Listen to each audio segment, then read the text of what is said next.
Okay,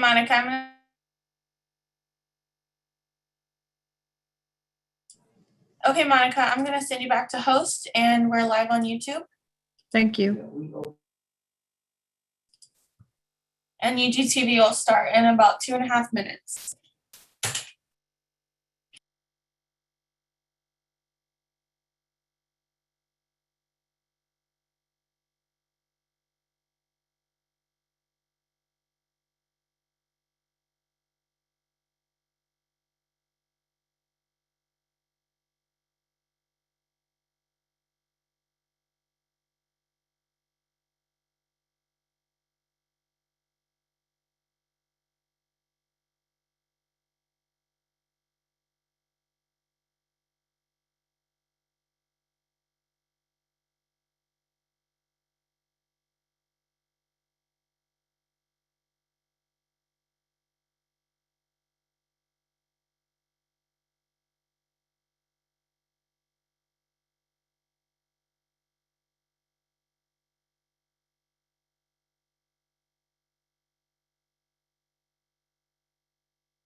Hey, FYI, I'm writing the slide deck, okay?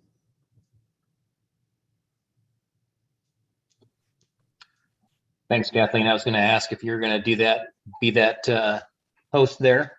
Yeah. Perfect. Yeah. So I think I'm going to run the slide deck, Doug, and you start off with I think she'll say something to you and then you kick it to me. Yeah.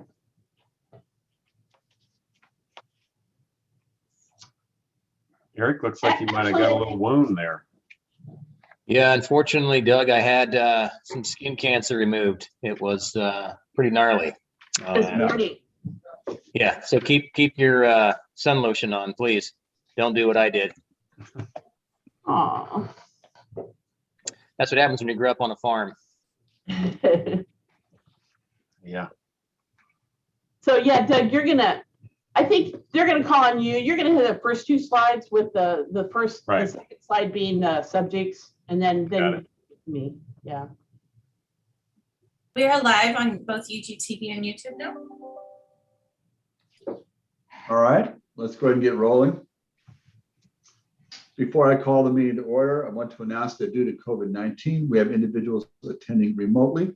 All participants joining by phone should mute their phones when not speaking to avoid background noise. During the meeting, please make sure that you announce yourself by name and title every time you speak, so the public that is participating knows who is speaking. This is critical given the number of remote participants and his current guidance from the Kansas Attorney General. I'd ask the clerk to announce the meeting and call the roll.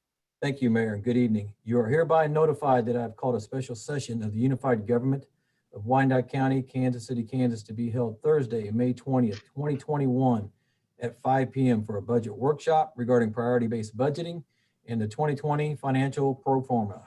Roll call. Bynum. Here. Burrows. Here. Townsend. McKiernan. Here.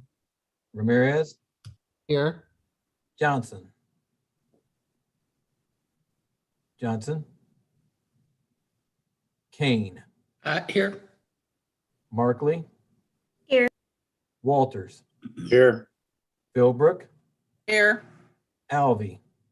Here. All right, thank you. We have one item on the agenda, budget workshop regarding priority-based budgeting and the 2020 financial pro forma. I'd ask Mr. Bach to present staff.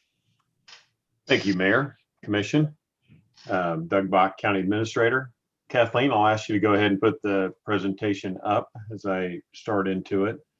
So tonight's session is, as noted by the mayor in the call, we are coming back as a second budget workshop. We've modified a little bit in the direction we're going, which I think with doing the budget later this summer, this really puts us in a position to go through and do some follow-up work on some things we had worked on earlier in the year and help us better align our strategies with the direction of the governing body as we move through the year.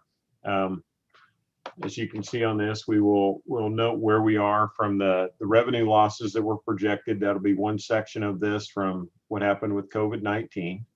We'll talk about the financial performance that we're experiencing. But really the focus tonight is to get back into the priority-based budgeting. And we have two guests with us this evening who you've seen before, Eric Keck, and then also Molly Saunders is back with us. And with them, they're going to talk about some specific exercises we did with priority-based budgeting with our team. Eric led some things with us and our teams as we went through that. And then Molly was with you as we went through with Sheila Shockey and did some prioritizing. And we came up with some different priorities, and we wanted to come back and have some follow-up discussion as we end this session, just kind of reassessing and assuring that the direction we receive from commission is the direction you want us to go as we move into working on additional budget items. So with that, I'm going to turn this over to Kathleen Von Atchen, our Chief Financial Officer, and she's going to talk to us about where we ended up with the revenue lost as a result of our changed fiscal year last year. Kathleen? Thank you very much. So as Doug mentioned, this section will talk about how much money in revenue we lost because of the COVID-19 pandemic during January through December of 2020. So before I get into that, before I go to the numbers, I just want to explain one thing. So the American Rescue Plan, right, that 600-page act that was passed by Congress about a month ago, the Secretary of Treasury came out with some guidelines and to determine how to calculate one of the portions or one of the four respective areas where the direct payments to local governments can spend their direct payment allocations. And one of those is what they call revenue loss. And so the revenue loss, calculation of the revenue loss, they try to standardize it for all local governments. So what they did was they referred back to a survey that local governments have to reply to every few years because they collect this data from local governments for their own purposes, the Census Bureau. So they're referring to the parameters in this survey. And so we use those parameters as well as the parameters in the Treasury guidance to calculate this revenue loss. So this is based on information standardized across the United States. All right, so what I have here are 3 years. Of course, we know the actual loss in 2020 because all those transactions have closed, and we'll be presenting the CAFR or the Comprehensive Annual Financial Report to you next month or at the end of June. But for the most part, we know the 2020 numbers. So this actual loss is real. The 2021 and 22 are based on estimates. And so the ARPA guideline says that how you calculate how much you lost is to take the amount you collected in 2019 and basically based on the revenues prescribed in their guidelines and inflating it by 4.1%, which is an inflation factor or kind of a nominal amount that revenue should increase every year by. And then doing that for the second year and the third and the fourth. So that's what we did. And then we matched it against what we actually lost or actually collected and what we expect to collect in 21 and 22. And so as a result here, I have, for comparative purposes, I've included the amended budget, what we previously expected to lose, and then what we actually lost using that same kind of guidance. So we expected over the entire UG, all funds, we expected to lose about 26 million, 22 or 23 million of it in the three general funds. And what actually happened is that we lost $23 million 16 of it in the city and the county in the parks general funds. For 21, we expected to lose roughly 17 million, 15 million of it in the general fund. But based on year-to-date collections through the end of April and an estimation of the strength of the economy thus far going forward, I've downgraded my estimates, or well, I've improved the revenue estimates, and as a result, the loss that I'm predicting is quite a bit less. So now it's around 12 or 13 million dollars, of which 12 of it is in the city and county general fund. Okay, and then for 2022, based on estimates to date, we're expecting the loss to be pretty consistent with what occurred in 20 and 21. So overall, during this 3-year period, the calculation at the moment is totaling for those 3 years, which is the addition of this column and this column and this one. It's totaling about $48.4 million over the entire 3-year period. And so, of course, the amount that we can actually spend in terms of revenue loss from the allocation we'll be receiving here in the next few days from the federal government is only this amount. So, I can move on. Do you have any questions on this one? Kathleen? Jim Walters, I have a question. Yes. Okay. I think I lost your point. Why are we comparing actual loss to amended budget? I thought you said that the calculation was the 2019 revenue plus 4.1%.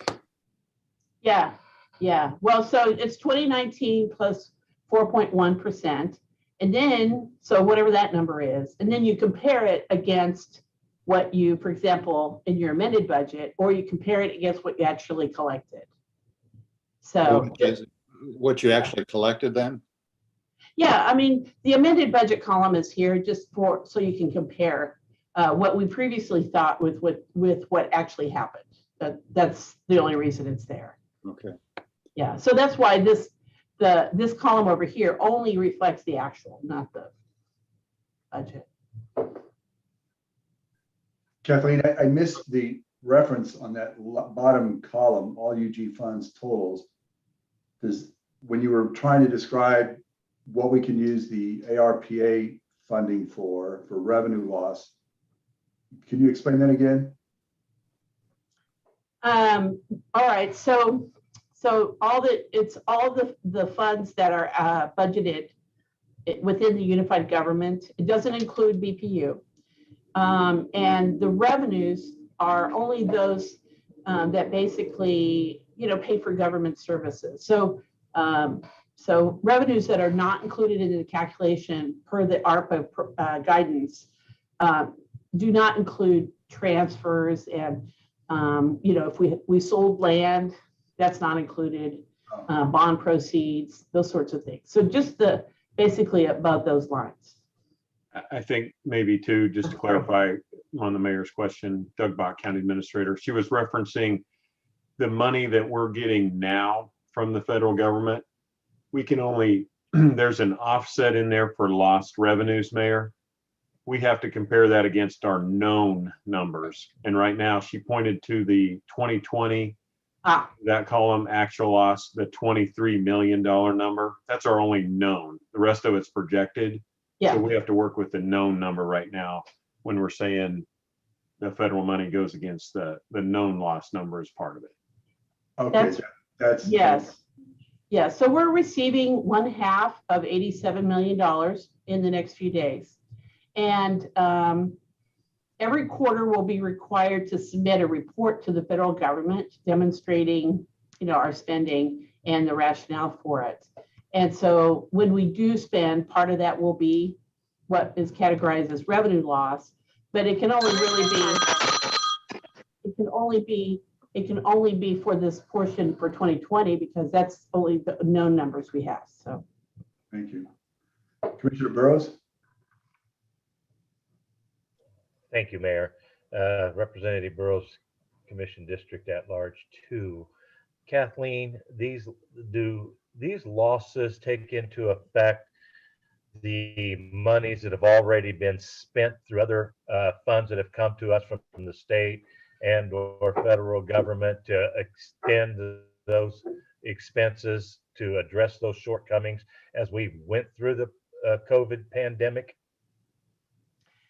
So no, the revenue loss calculation prescribed by the feds only includes revenues coming in, all right? So any revenues that for government services, the revenues that we received from the federal government were deposited into a grant fund, which is not part of this. Okay, thank you for that. Yeah. I appreciate you.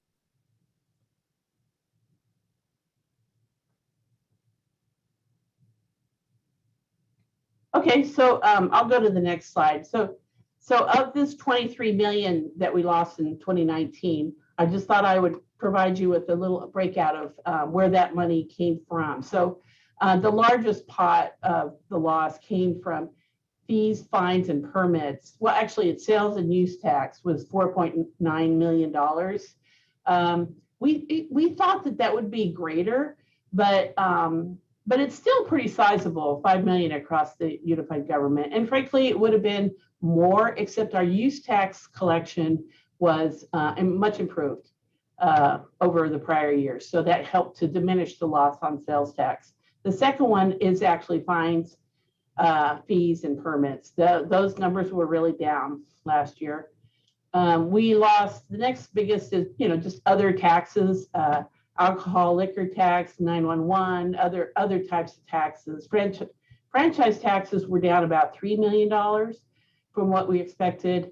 And casino revenue, as you know, was down quite a bit, to $2.2 million.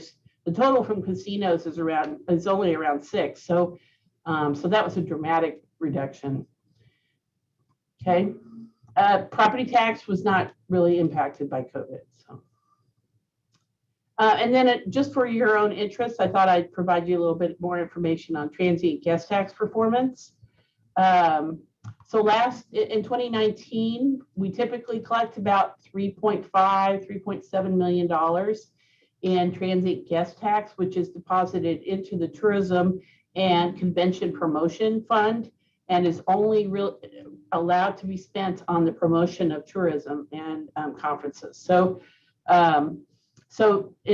we saw a 33% drop in that revenue in 2020.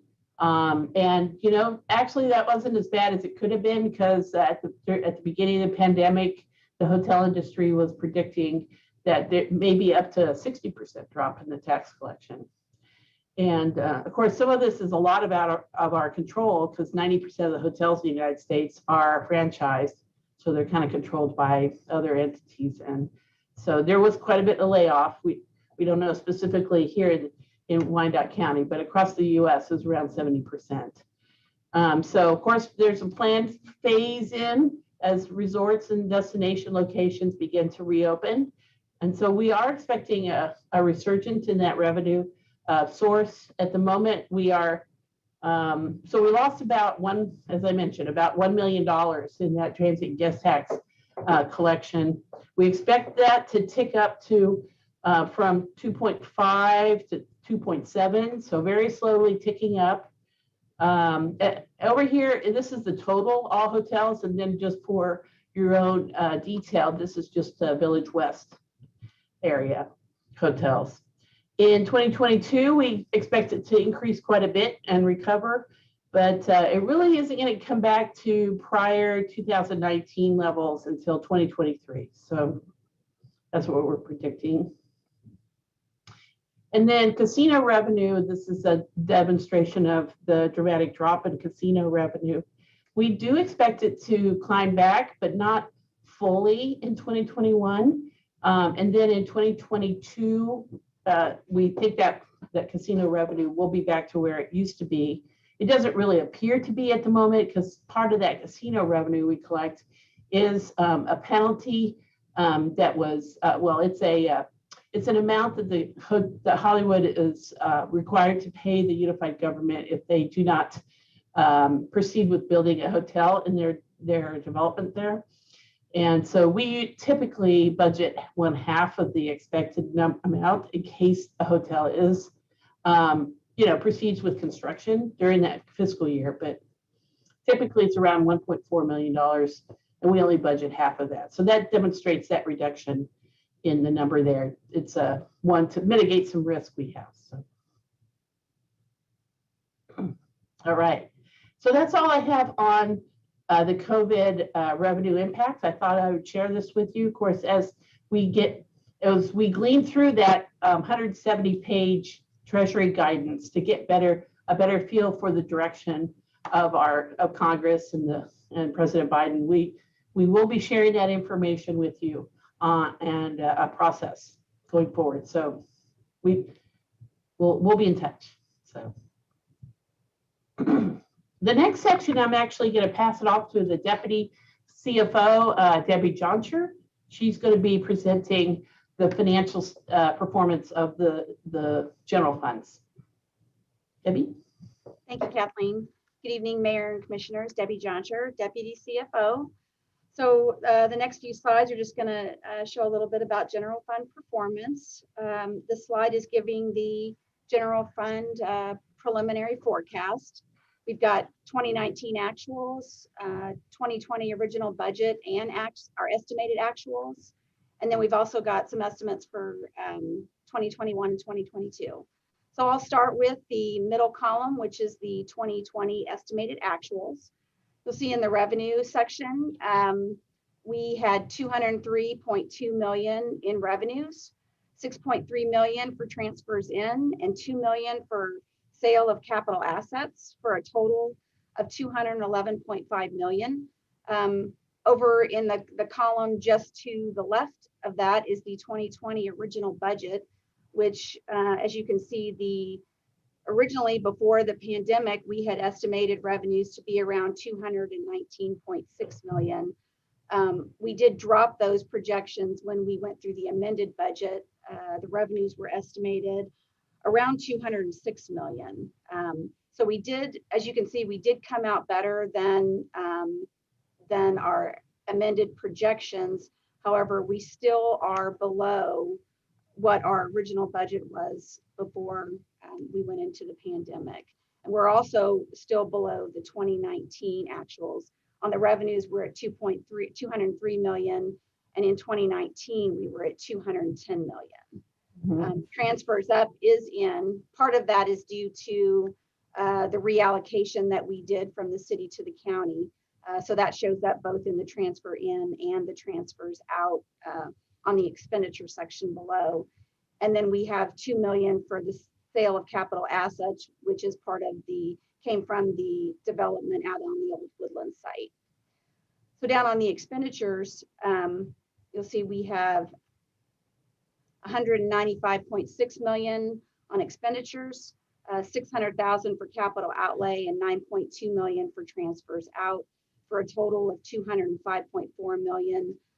Expenditures are lower because we did take, when we went through the budget last year and amended the 2020 budget, we did take some action, regarding personnel, the hiring freeze, holding positions, furloughs. We also did capital reductions. We shifted some capital from cash to debt, and also reduced some others. So that all is part of why this total is less than the original budget of 223 million, compared with where we were in 2019 at 210 million. So we'll just note that means in the 2020 original budget, we were expecting our fund balance to drop by about 3.6 million, where now we are actually estimating an increase in fund balance of 6.1 million, bringing our total ending fund balance to 48.5 million. And I will just note that brings us to a fund balance percentage of 23.6%, which is above the 2-month reserve. In fact, it's just under 3 million short of reaching our 3-month reserve target. So then for 2021, on the revenues, we've revised the revenues based on our year-to-date trend so far. We have several months of revenue to base that on, so we have revised that a little bit. And then for 2022, we've got just a modest increase of about 3% built into the revenues. On the expenditures, pretty much I believe this is budget. I think there might have been an increase, a minor increase in the expenditures related to personnel. And then the 2022 estimate is, once again, just a modest increase of about 3%. Just to note, based on these estimates over the 2021 and 2022 year, this would project a use of about 11 million in reserves. So in 2021, we'd expect fund balance to drop to about 44.9 million, which would be a 20.3% fund balance percentage. And then in 2022, dropping even more down to 37.4 million, which would be at about a 16% fund balance percentage.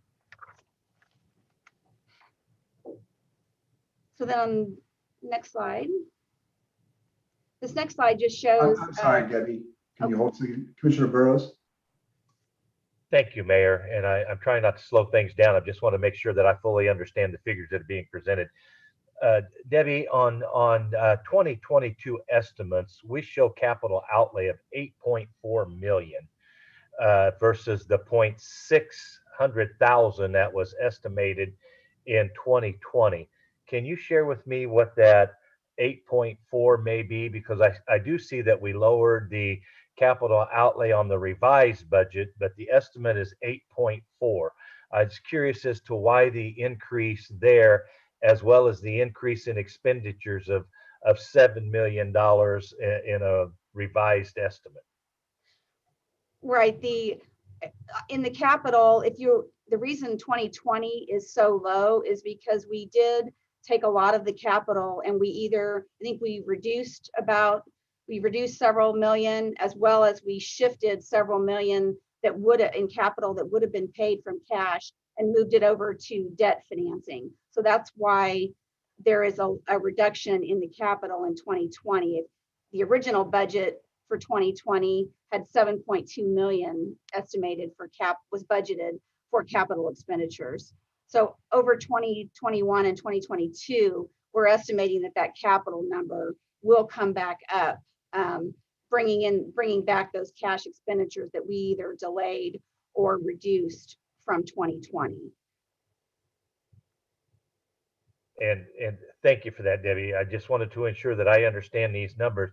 So in 2020, the ending balance of 23.6, that's in the circle down here, that was the amount of reserves that we were able to accomplish by revising the budget midway through the year. That's correct. And so carrying that initial balance over is where the $11 million is projected to come from out of reserves that we were able to assist in savings due to the revised budget in 2020. Yes, and a good portion of that probably is showing in the capital with the increases of putting cash capital outlay back into the budget and not keeping it over on the debt side. And Debbie, thank you. That's absolutely how I interpreted it, but I wanted to ensure that is exactly how it was occurring. So thank you so very much. Mm-hmm.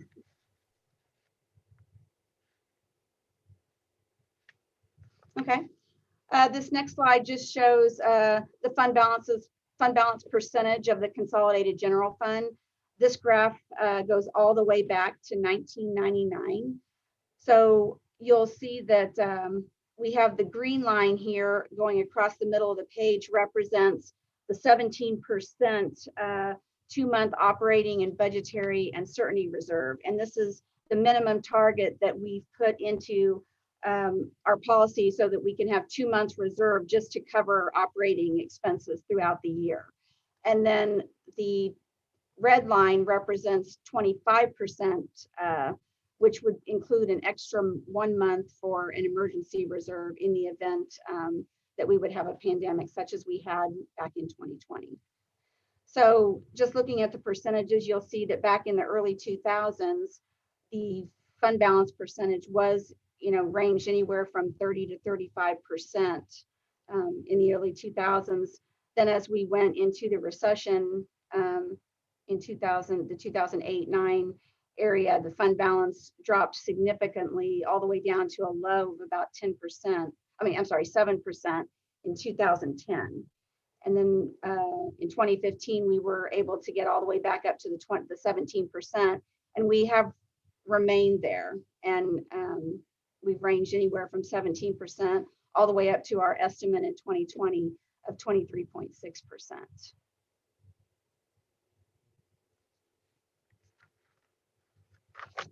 And then the final slide we have just the general fund percentage, balance percentage of expenditures. And this is just a ranking with other municipalities. So we've got a couple municipalities from Kansas. We've got Overland Park, Wichita, Topeka, as well as Lincoln, Nebraska, Omaha. And we've also got, so those are all ranged in blue. The unified government is the yellow at 20.1%. So as you can see, we're not the lowest on this graph, but we would be the third lowest in fund balance percentage.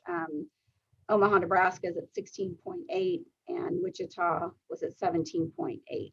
And this is based on data from the 2019 financial reports for these cities, which is the most current data.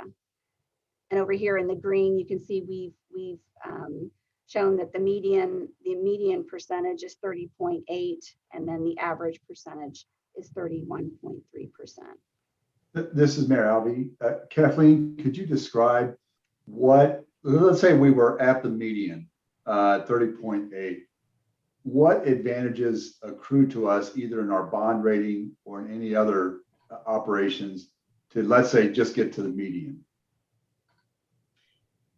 Yeah, so if we got to the medium, then the credit rating analysts would feel much more confident that we had sufficient resources to mitigate any risk, a combination of, let's say, extreme weather condition and a pandemic possibly occurring at the same time, or one or the other. And the point here is that we'd have the resources available to meet our obligations, and that default risk would be diminished. So our credit would be improved. And as a result, I think we would probably actually have a much better justification and defense for asking them to increase the Moody's rating from A1 to AA. So and the impact of that would be that we would have, a lower borrowing rate.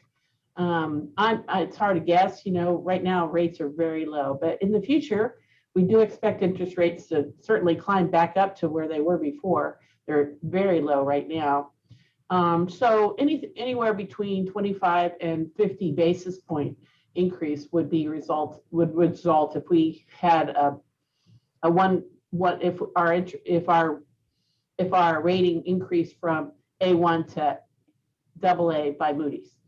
And so we figured over a 20-year period for a $20 million bond issue, that could save us roughly, depending on things, between $1 and $3 million in 20 years of interest costs.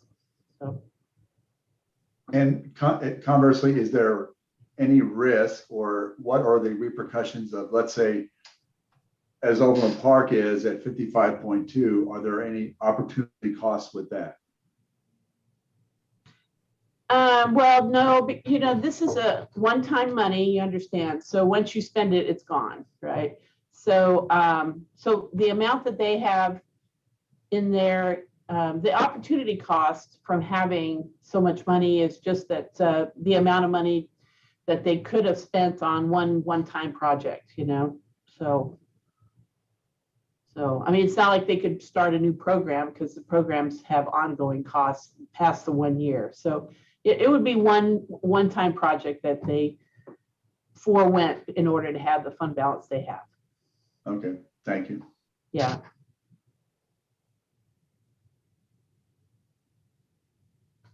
Okay, I'll turn it back over to you, Kathleen. great. Okay, well, so now we're going to talk a little bit about priority-based budgeting. And there's two phases to this. First, there's the phase where we're going to talk about the recent insight workshops that we conducted, and then the results of those workshops that we conducted with our staff. But the second phase is going to be concerning the prioritization of the commission's strategic goals and how that impacted the scoring of all our many 400 plus unified government services. So there's kind of two phases to this, and we're going to start off with the workshops. And I'm going to introduce Eric Keck, who is a recovering city manager. He used to be a city manager, and but now he's a consultant with the Center for Priority-Based Budgeting, and he's the vice president for customer success. A very motivating individual, and he's going to talk all about these workshops and how what a great experience it was for our staff. So take it away. Thank you, Kathleen. Good evening, Mayor, members of the commission. As Kathleen said, my name is Eric Keck, and I am the Vice President of Customer Success with Resource Exploration, the provider of priority-based budgeting.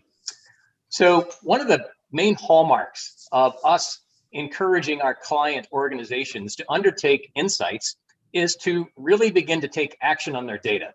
We don't want people just to create data and have it sit on the shelf or sit in a computer. We want people to actively utilize it. And so as we prepared for the workshop, we went through an organized method of approaching it called the Focus Finder. And your wonderful county administrator came up with this statement. This statement, which became what we call the why for undertaking the workshop in the first place. And the why is really important in that it provides encouragement, awareness, and cues of why an employee would want to undertake the work in the first place. And so as you can see, he articulated quite well the situation in Wyandotte County and KCK. And the reason was to stave off across the board cuts, unnecessary cuts that would harm the programs and services that your residents and businesses have grown accustomed to, as well as appreciate and require for their daily ability to go about their work. And so this particular why was the kickoff for the Insight workshops.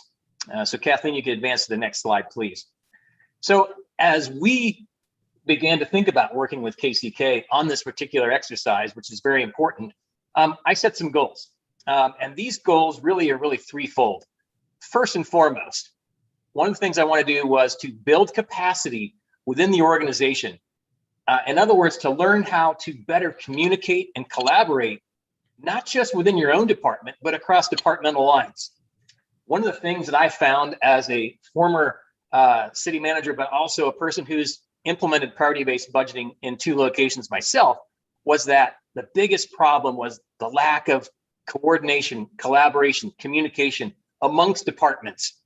And it's a really neat phenomenon, actually, what you find that happens with creation of data is that every department has comments for every other department about how they could do things better, but they don't have those same comments for their own departments themselves.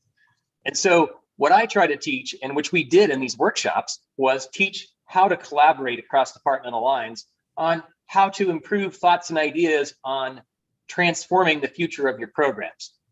Secondarily, I wanted to make sure that we did not just create ideas, but we clarified them. So the first step was to create ideas for how could we do services differently and what services need to have a different level of service applied.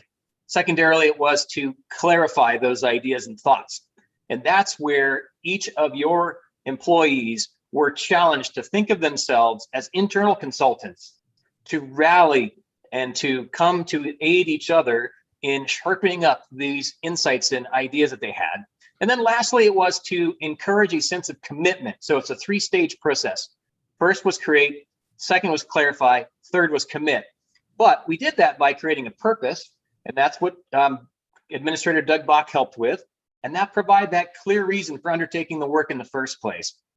As I mentioned, we also wanted to teach some communication skills, and we modeled and taught those so that the teams could work well with each other and also replicate these in the future. So you don't have to continue to bring in outside consultants to help with this type of work.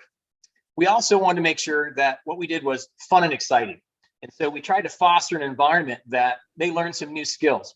It wasn't death by PowerPoint and how to learn, but rather, how can we learn in a fun way, but still getting the work done in the meetings? Collaboration was also a key hallmark of these exercises.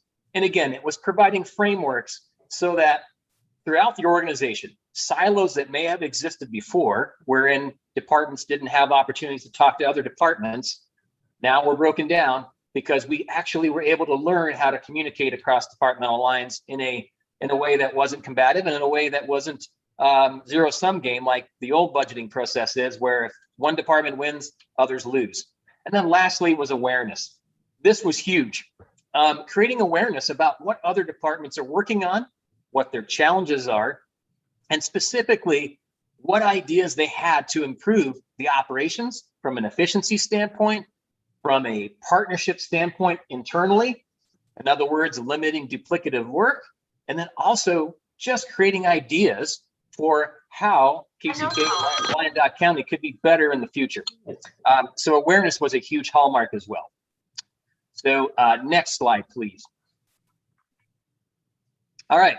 So again, like I said at the outset, the purpose was to apply the existing programmatic data that you already had, priority-based budgeting, intelligence, the data that you had, to create insights. And so specifically, as we thought about the creation of these ideas, we really wanted to have departments think about the programs and services that they provide already, and to think about it in new and different ways, specifically to challenge the status quo, to ask themselves, why really do we provide this program?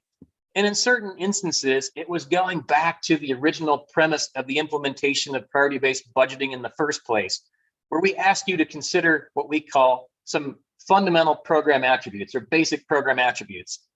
Those attributes are this: are we mandated to provide this program? And if so, what level of mandate do we have? Does this program that we provide or service we provide have any cost recovery to it? And if so, when was the last time we actually looked at making sure that, not a time and motion study, but ensuring that we are actually covering the costs that we want to? And or are there some policy level questions that need to percolate up to your level at the commission level to discuss whether or not the bar for that fee needs to change or not? Third, we wanted to ask about population served. Fourth was the demand. Is the demand increasing or decreasing? And lastly, this is the toughest question that usually causes some anxiety. Are we the only organization in this county, in this area, in this region that can provide this service? And that includes not only other governmental entities, but also the private sector, to have people think about whether or not we can do this together. And so that as a backdrop then went into looking at identifying every program, as Kathleen mentions, over 400 programs that you have, to look at each of those and determine, should this program remain status quo? Does it require an increase in service level? Could it sustain a decrease? Is it a demand that's not requiring it as much? Can we decrease it? Are there opportunities for partnerships? And again, one of the things I wanted to stress, and that's why we really appreciated working with over 125 of your wonderful employees to determine in their estimation as internal consultants, not again bringing in the bobs from the workspace to say, what exactly is it that you do around here? It was to actually tap the wisdom of the crowd that already exists in KCK to address those challenges and opportunities that are there. And so we're going to show you a simple rubric or a reference point of ideas that they utilize to start with. So next slide, please. And again, we ask them to think about not just the short term. When I say short term, that's like it says here, 3 to 5 months, but also think down the road. We at ResourceX live by a simple mantra, and that is we want to make sure that every service, every program has a future. And that future could look very different. It could look very different than it does today. And we want you and your organization to challenge the status quo about the services you provide and not just live with the old mantra, well, I don't know, this is the way we've always done it around here, which is sometimes one of the worst things that you can hear somebody say. But we want you to think about your programs, and we challenge your staff to do so. Again, looking at this blueprint here for action, thinking about whether or not programs need to be sourced differently. In other words, are the right departments providing the right services? Are we, as an organization, the ones that should be providing these services? Secondarily, we want people to look for efficiencies. In other words, is there a way to implement new technology, or can we automate certain pieces of our work to help us to save funds that can be reallocated? Third, again, service levels. In a lot of client organizations that we work with, and from my own experience in Englewood, Colorado, and in Post Falls, Idaho, I had programs that had service levels that were sourced too high, way too high for the demand, way too high for the relevancy. And a matter of fact, no offense to anybody who still does step aerobics, but in Englewood, Colorado in 2017, we're still providing step aerobics at a cost of $30,000 when we had 2 people who were taking the class citywide. And it makes you ask the question, is this the appropriate level of service, amount of dollars for a program? Does that make sense? And sometimes the answer is no. And sometimes you have to have conversations that could be difficult, or it could be just moving those individuals who've been doing step aerobics from the 90s into a Pilates class or a body combat class. Similarly, those types of things exist in every organization. Next, we challenge your staff to think about the fees and charges that you have for your organization. And again, that is whether or not a service has a cost recovery component. And to ask the question, when was the last time we looked at whether or not these fees for service are still relevant? Are they up to date? Are they covering our costs as they should? And your organization is working on that. Next is look at opportunities for insourcing or grants. Is there a way to provide grants to help cover some of the programmatic costs for the services that we provide? And then lastly, and this is the last place we ask people to look, and that's taxes and rates, because we don't want to encourage people to just to use the easy button and hit the easy button and say, that was easy. We're just going to go and ask the public for more money, specifically not in this environment. And so as we ask your folks during these workshops to think about the future of their programs, this is the blueprint that they used. Next slide, please. So as was described a little earlier, we held 3 workshops and then a wrap-up session. That first workshop back in January was all about training on communication and collaboration. What we really wanted to do, again, was to help your organization begin to work and deal with one another in new and hopefully fun ways that could be replicated, not only for the application of priority-based budgeting, but in their day-to-day work. And so what we did at that point in time was begin to teach some simple frameworks of creating insights. Basically, they're scientific hypotheses. If we do X, then we expect to see Y. And once we did some of that, we came back in the second workshop in February, early February, actually it was late January, excuse me, to create insights. And at that point in time, we asked your employees, again, over 120, to do what we call sense making. Let's look at all the insight ideas that have been created, and can we begin to theme them, put them into buckets of themes? Again, whether or not they dealt with infrastructure or technological enhancement or public safety, for example. And then what happened is we created teams. People actually self-selected because they're adults and we want them to be able to choose where they have some energy and for some insights that they could provide to the insight creation. And we created essentially themed groups.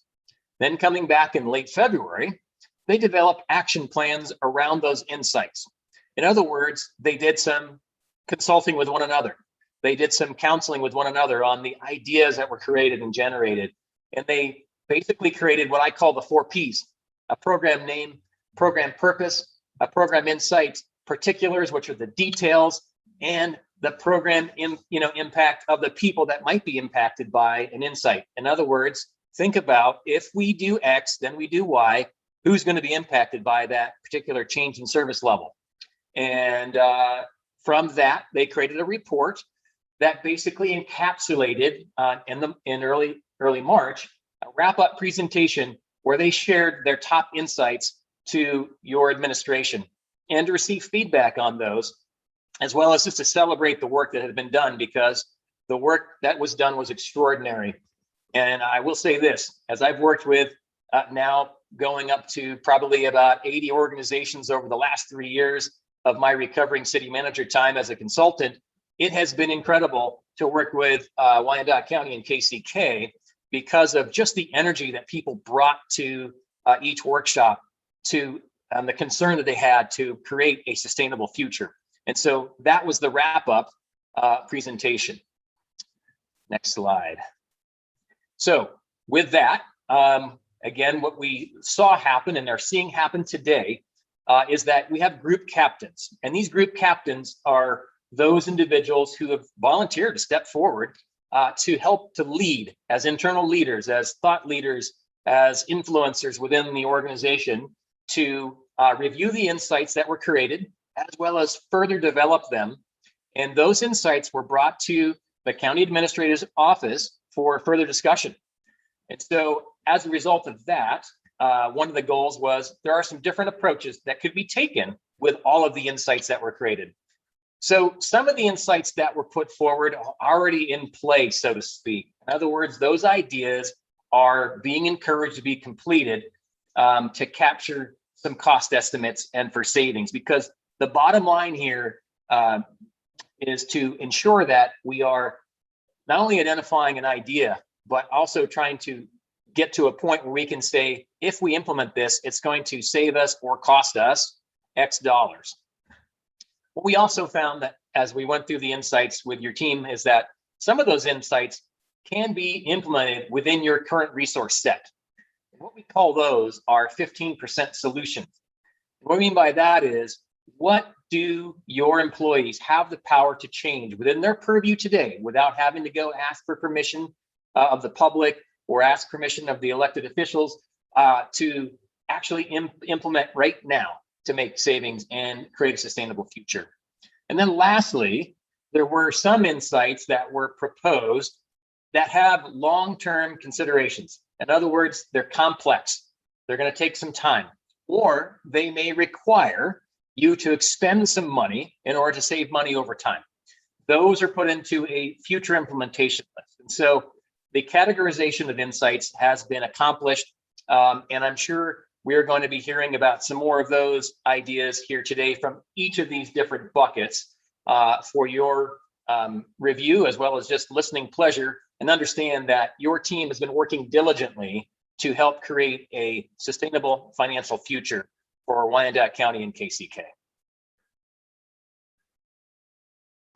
So thanks, Eric. I wanted to also point out that, so the following slides, Doug Bach is going to go through these, but I did want to point out one thing.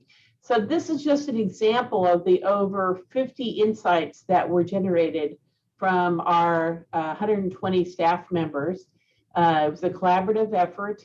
You know, some staff members were familiar with some of our policies and practices, and others had a little less familiarity. So, but we want to encourage the input and the communication from them, because this is the beginning of a long process. There was also over 80 ideas that came, which we're also going through too. But the following insights are presented as an example. And so I'm going to kick off with Doug and just tell me when to change the slides.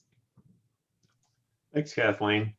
And Eric, I appreciate you running through all that. Eric really is a great leader to take our team members through it. He does a great job of really encouraging people to throw out, I don't want to say off the wall, but just kind of go anywhere with it as they go along. They didn't feel restricted, and he really does a good job of relaxing people and jumping into it. And I guess as we talk about some of the things, some of the insights we have here, I'll pause for a moment if there are any questions of Eric before we go through these.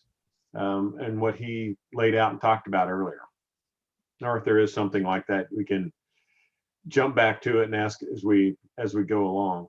And I'll also note, I don't think he mentioned some of the ideas that came about were ideas that we have already implemented. So I think those are kind of things you feel good about. So somebody, as you said, many people in other departments were good about suggesting things in other departments, and they would say, well, I don't know why we're not doing this, or something, and they wouldn't like that. They'd structure it, they'd write it, submit it. And we were doing that. So, I mean, that's a good feeling for that department to come back to on that side, to go that some things that seem like a new thing we ought to be jumping into, we're there. I'll go to this first page, and that the item on the top of the list here is one that you committed to invest in last year, and we've been going headstrong into it. It's one that takes a lot of time and investment of our staff to make this happen. It isn't just a system you buy and automatically it's there because it touches everybody, but it is one that's going to change our operations dramatically going forward. But I will let Alan House talk about this a little bit, as he's leading the team that's working through our new ERP system. Alan? All right, thanks, Doug. Alan Howes, Assistant County Administrator. As Doug and Eric mentioned, a lot of the ideas that were generated, touched on how can we provide better services, and a flavor of those services was often kind of around digital services, both kind of internally and externally. And the ERP, the Enterprise Resource Planning project, is the largest software project implementation to date, and is kind of the core human resources and financial system for the UG, and will consolidate a number of systems into one place and do things like take the change of address process, which today takes 14 different steps, and consolidate it down to something that employees can largely do on a self-service basis. And so, kind of take that and multiply it many times over, and you begin to see real impact in terms of how people do business, and how we as an organization are able to provide information and insights to leadership and to this commission. So we're excited about that, and we're on track with that for rollout in middle of 2022. The next one, which is establishing a team to manage this kind of workflow and analysis, really kind of ties in actually well with the ERP. Several years ago, we stood up a performance and innovation team that really is aimed right at this, and that is a team that is dedicated to doing project management, and as part of that project management, to look at and work with departments on their processes and their customer-facing activities, and ways to enhance and improve that, provide traditional ways of accessing it through sort of paper-based and person-based processes, but also new channels for digital services. And so that team has been busy, as the commission is aware, over the last couple of years, swapping out a whole number of different software, from the Parks and Recreation software to our Excella software that's being upgraded. So this is one that there's a lot of work that's being done in this area, and one that we're pretty excited about. All right, thanks, Alan. And we're not going to probably touch everyone on every page as we go through these, commissioners. This was intended that we could go through and give you a few examples and bring a few team members in to talk about some of these, but you would have the greater list of those items that are coming in. And also there's other items that haven't been brought up. But here, as we come on to this next side, I did want Kathleen to talk a little bit about the sales tax estimating and collection recovery program, because we think that's a real opportunity for us to bring in and raise some lost revenues that we think that are out there today. Kathleen? Yeah, so this has been on my list, and I'm working on doing an RFP to select a consulting firm. There are several consulting firms across the country that specialize in assisting local governments in revenue collection, specific, so from marijuana sales and business tax and transient guest tax, but also sales and use tax. So I'm focusing on sales and use tax right now. In the future, I hope to move it to the other areas. But what they do is, they have a vast databases of businesses, and they know where all the businesses are located, and can identify sales tax revenues that may not be that the sales tax vendor or the business is not remitting, or perhaps isn't remitting as much as they should. And so what they do is, we provide them all this past data, and they have a repository where they can collect all this data we have. Then we can do a lot of business analytics with that data using their inventory, and we can determine better revenue estimates for sales tax. But not only that, they can also then pursue businesses that aren't remitting, and so that are not compliant. And the cost of that pursuit and the collection of it, their business model allows for a contingency-based compensation. So a portion of the additional revenue they collect or find would pay for their services, and that's only for that 1 year that they collected. So it really could be a substantial improvement in our sales tax collection if,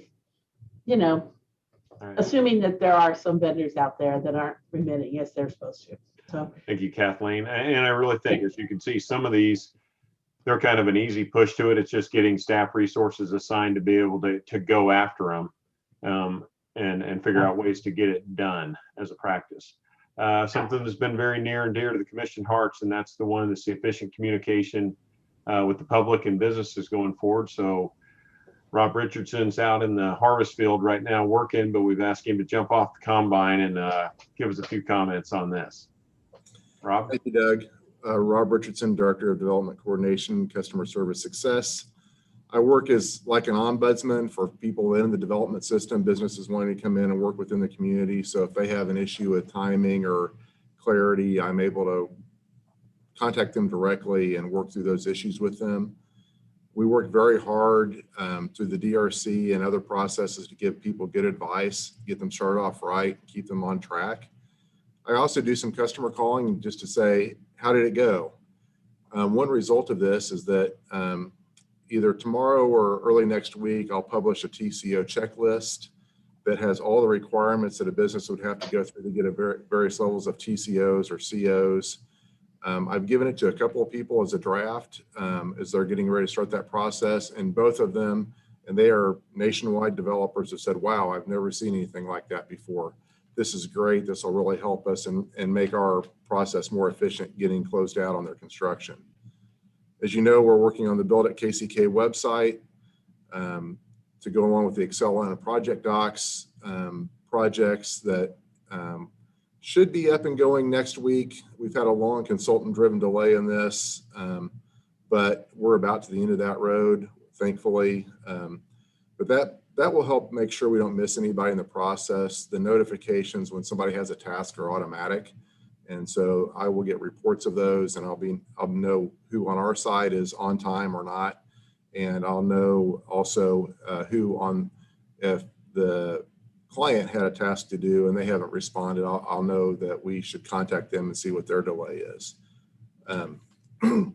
I will note that as we are going through some infill projects, a position like this is also a best practice for infill development because people have identified this as a way to make infill development go better.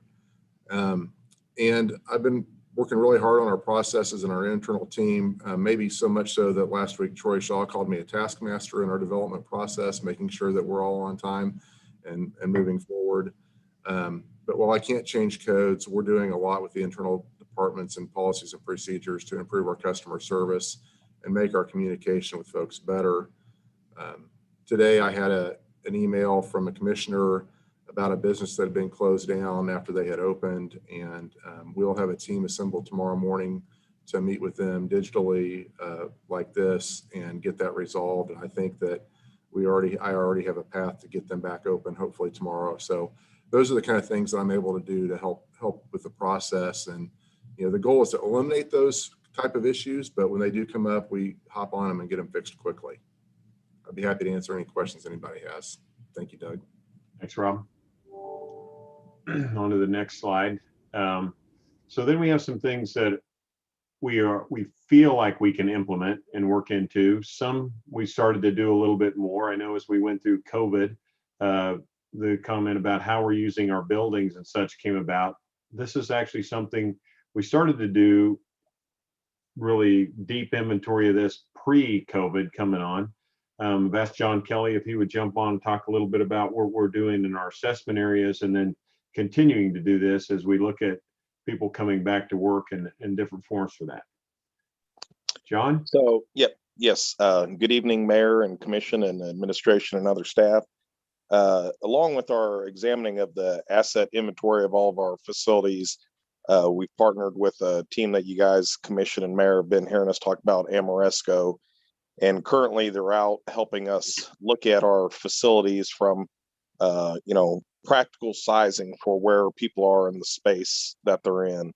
A perfect example, my space within City Hall on the 5th floor, the way my staff is laid out, we may not need all the actual square footage that we may need. So what they're looking at is some of our smaller outline buildings that we have CMIP dollars budgeted for out years to do projects. Well, before we turn loose on some of those smaller outbuildings on putting into debt, we're looking at seeing how we can size people properly to maybe shrink them down in spaces and buildings that have larger footprints like City Hall or the courthouse. So this will be probably an ongoing project going into 2022 as we develop a strategy to downsize and move some of these people out of these facilities that aren't as efficient, and the flows and so on and so on.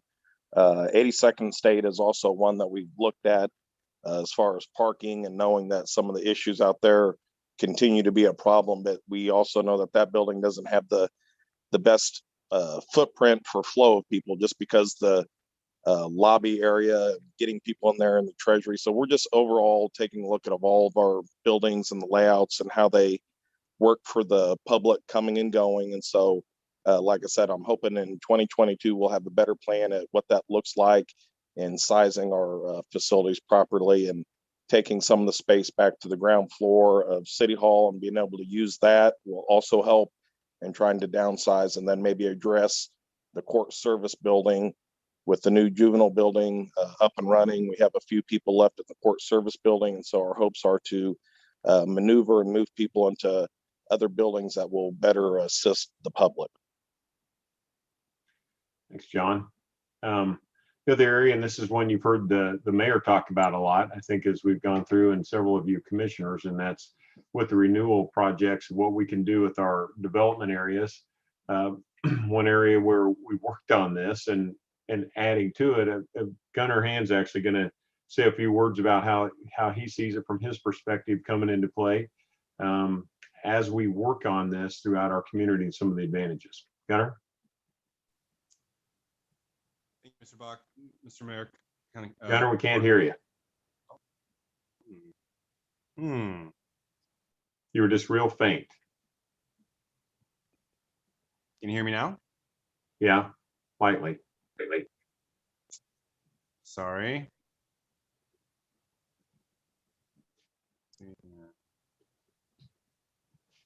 Is it better now?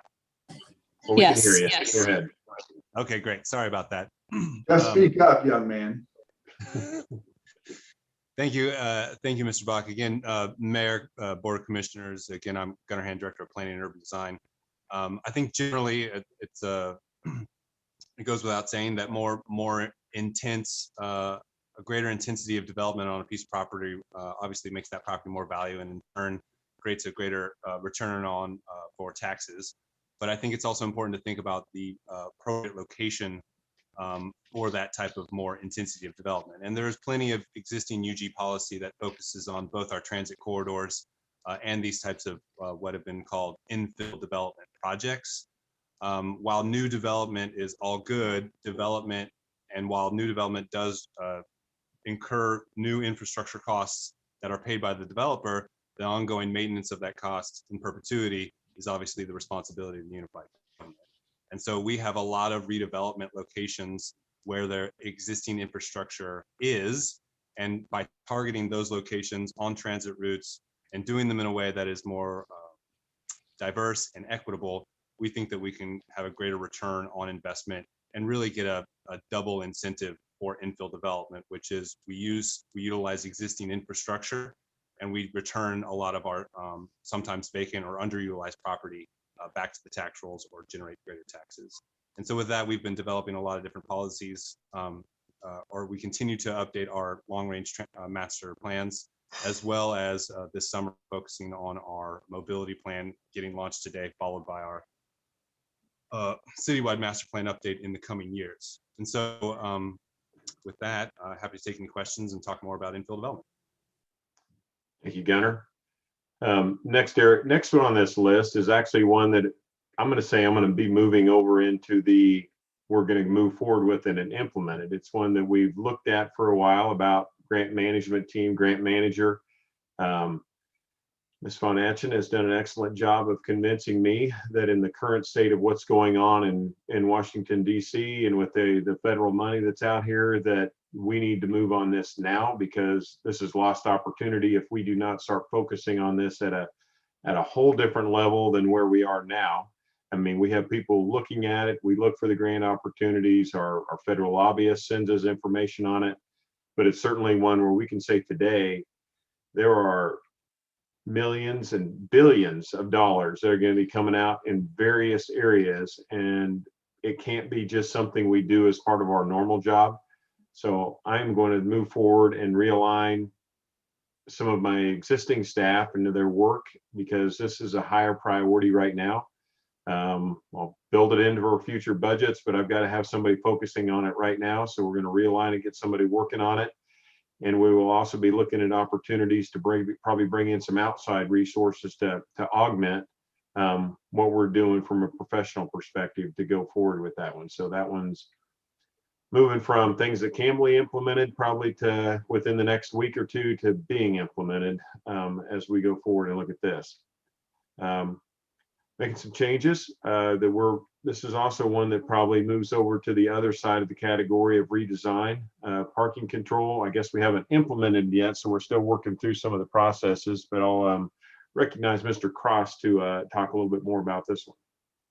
Thank you, Doug. Good evening, Mayor and Commissioners. And that's exactly what we're trying to do, is we're looking to update and automate our parking control and our parking lot system.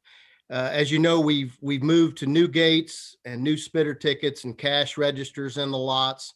We have automated cash machines now for that always deals with cash, but we're taking more debit and credit cards. There's a lot of folks moving to that, but we still see a lot of cash in our interactions downtown in our lots. By doing that, to the first bullet point of reducing overhead, this has allowed us to remove our parking lot attendant positions, which should help the UG bottom line when it comes to cost savings. We have installed a new intercom system where now you can directly, if you're having trouble at the exit, you can push the blue button, you get parking control immediately. So that also helps not only our customers, but allows better customer service provided by parking control.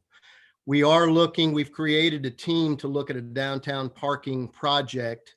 It's me, Anthony Miller in IT, Rhonda Green in parking control, and Greg Wooten in building and logistics. And we're looking at getting out to vendors and soliciting information in ways that we can further update and automate our downtown parking system. And that will include something like a Park Mobile app, or something that makes parking a lot easier, and you can do it through your cell phone. So those are just some of the things we're looking towards in the future. We're working on that right now, and hopefully we have something that we can bring back at midsummer or into summer this year for the group. But that's what we're doing in parking control. Thank you. Thanks, Emmerich. Next area jumps into a whole lot of areas in the public works area. And with that, I've got Brandon Grover to talk a little bit about some of these as to what we're doing. Brandon's always got some great insights and ideas and thoughts for the organization, and he's going to jump in on a couple of these. Brandon? Thanks, Doug. Thank you, Commissioners and Mayor, for giving us the opportunity to speak on this tonight. The real theme of this slide really goes in towards level of service. As you've heard us speak for the past several years now, one of our biggest assets in our city is our road and transportation network. So the ability for us to maintain that is so vital to us. It's one of the key goals that we strive for in engineering as well as the entire UG. But as we've highlighted, at our current funding levels, we're encroaching on a very scary point where we just can't keep going in our same direction if we want to make any improvements at all. So what these kind of insights were meant to highlight is getting us to look at the idea of, are there places where we can reduce level of service, roads that have lower ADT travel, bridges that have detour routes that are short distance and wouldn't cause a whole lot of inconvenience to people. But if we can come up with lists to prioritize these things and figure out different ways to maintain them in more cost-effective manners, it will help the UG reallocate funds to those areas that need it more than some of these other low priority areas. Gunnar mentioned it a little bit ago about prioritizing some of our transportation corridors, and that goes along with the complete streets mentality and ideology that we've adapted recently.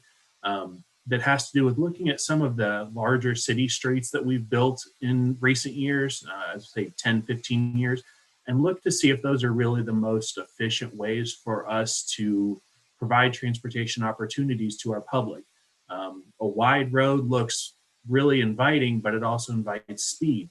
And a lot of times some of these roads weren't necessarily constructed with bike or pedestrian accommodations on them. So narrowing up the road, including shared use trails, putting street trees or other planting elements along them to give a more urban feel, but also help increase some safety aspects are big things as well. I know I kind of breezed through that a little bit. If anybody has any questions or thoughts, feel free to reach out or let me know. Brandon, I think you hit it right on. I think the key here is we're not just always coming to you saying, you know, we're at 12 million, we need to spend 20.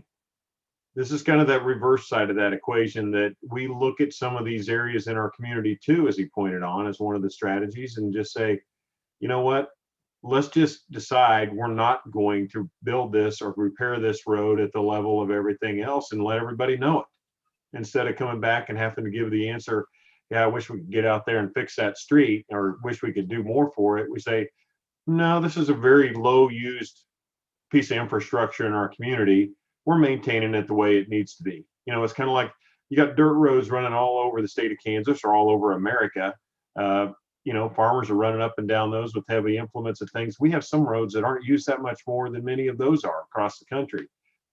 We got to recognize that, admit it, and then just note it, and then we can focus our resources where they need to be. And that's what a lot of this is all about. So it's important from that standpoint. The next section, Doug. Yes.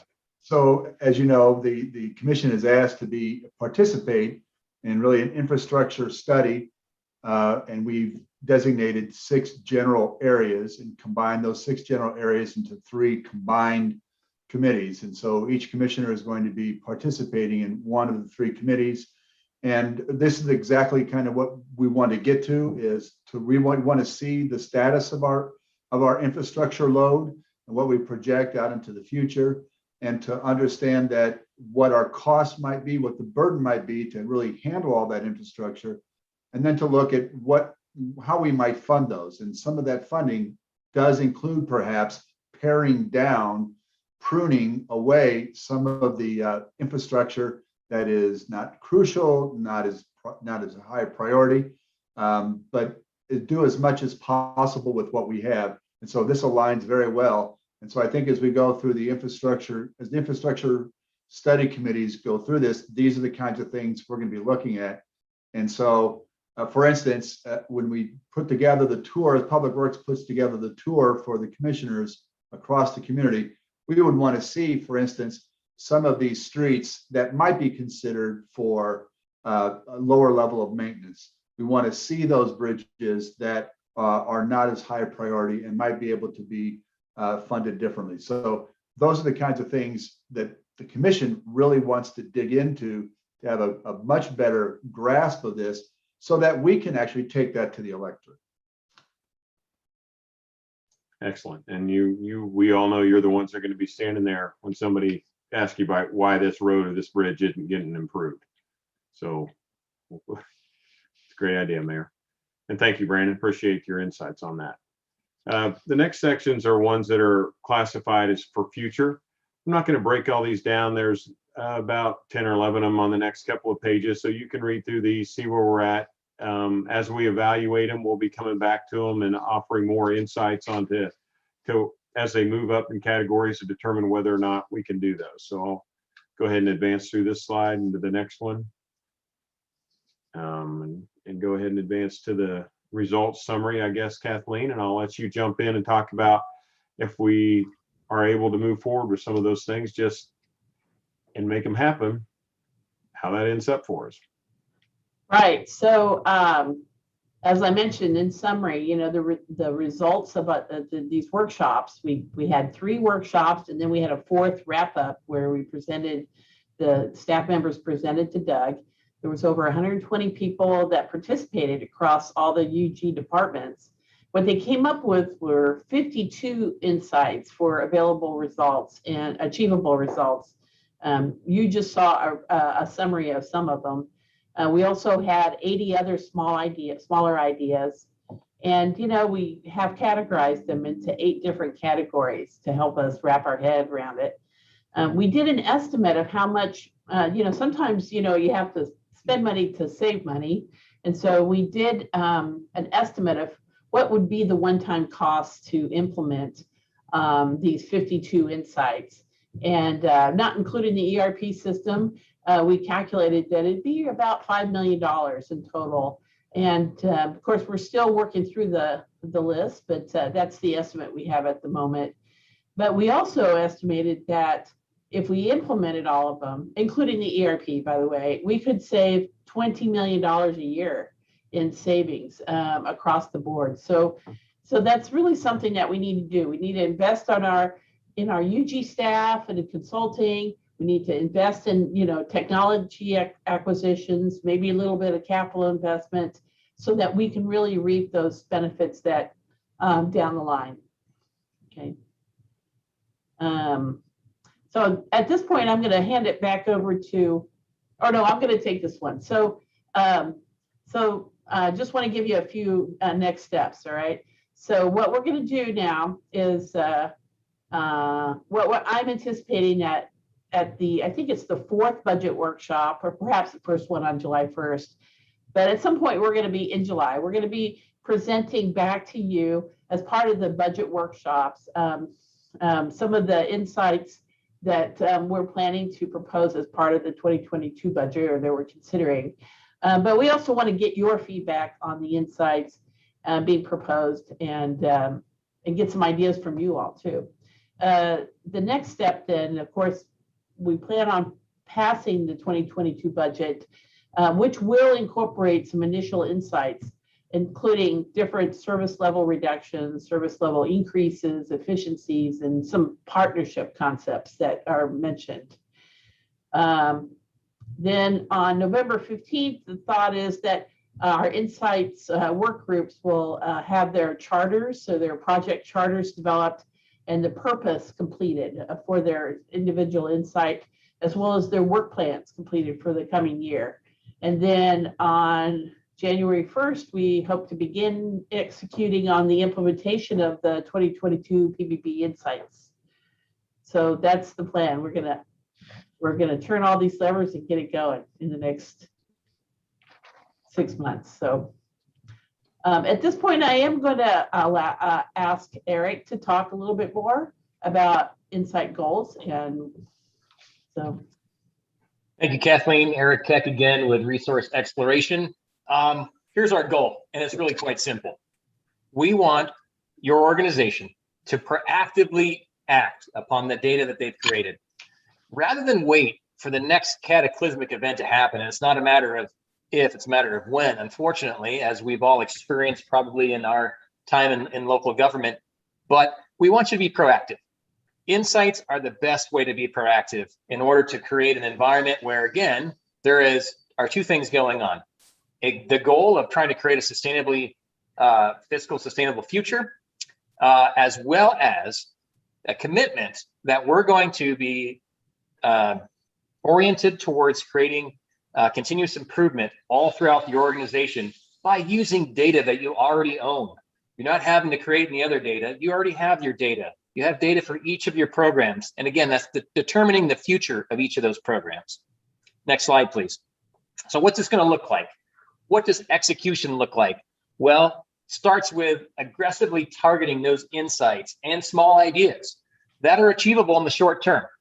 Again, part of the software that we have that is helping to be the back end for the programmatic data is to allow you to see graphically, map those things out. What can be done in the short term versus long term?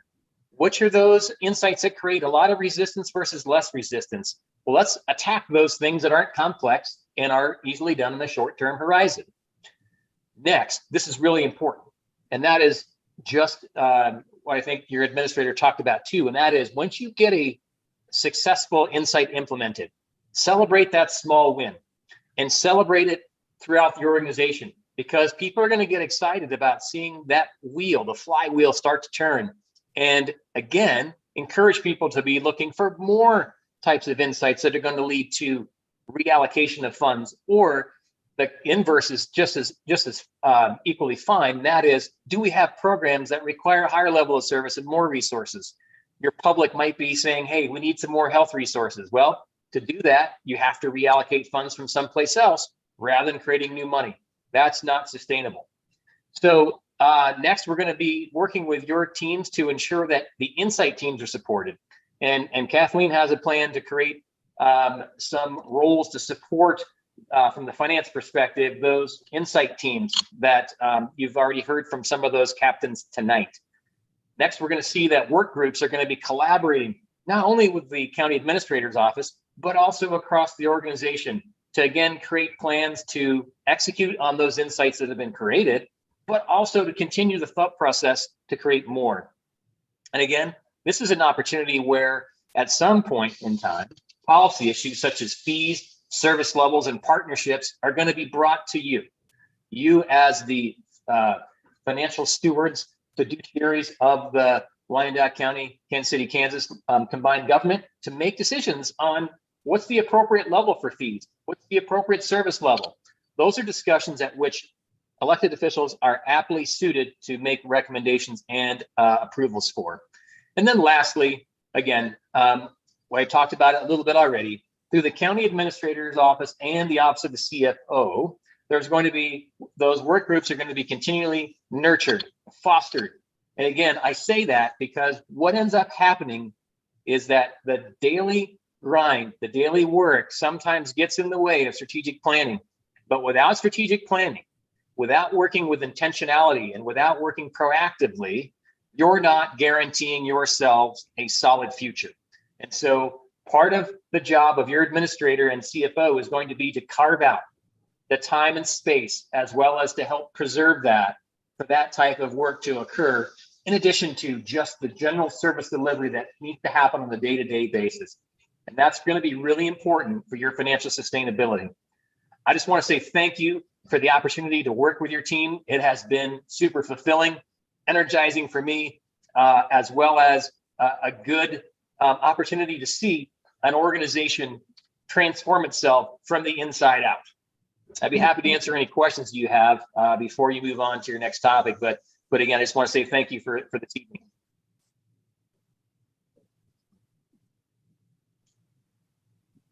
All right. Well, thank you, Eric. I appreciate all the work you've been doing with us, and I know you'll continue to be there with us as we go forward.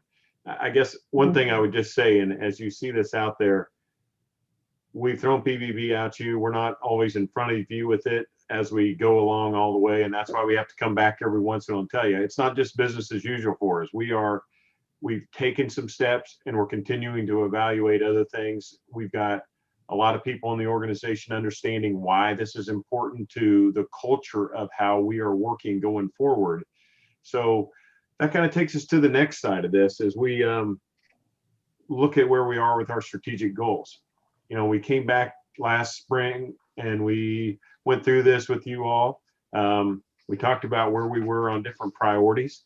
And you did some weighting on some things. So we wanted to come back and talk about that, because as we continue forward with PBB, I want to make sure I'm directing my staff with the right guidance, as it is an alliance with where the direction you guys want us to go. So we've asked Molly Saunders with Shockey's to come back and kind of refresh us where we went through with that, and really the direction you provided in that meeting as we look forward to building our next budget. Molly, welcome.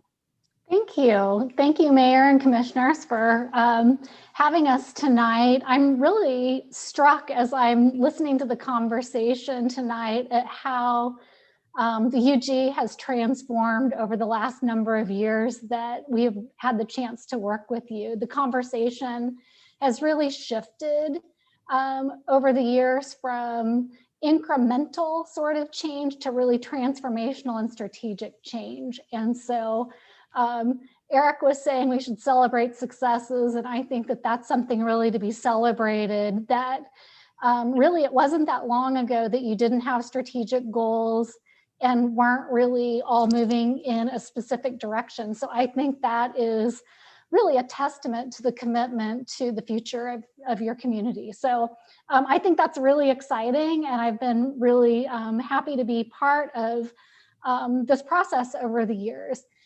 And so as Doug was saying, can you flip back real quick? Doug was saying that really PBB is a process, but it's very important that it aligns with the strategic direction that elected officials wants the community to go in. And so you've seen the strategic goals over the years. We review them every year. I think it was last year where infrastructure was pulled out to give it specific focus.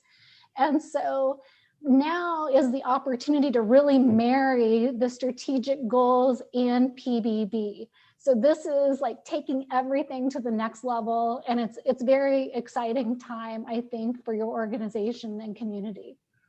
So in March, Sheila Shockey was with you to go through an exercise to prioritize.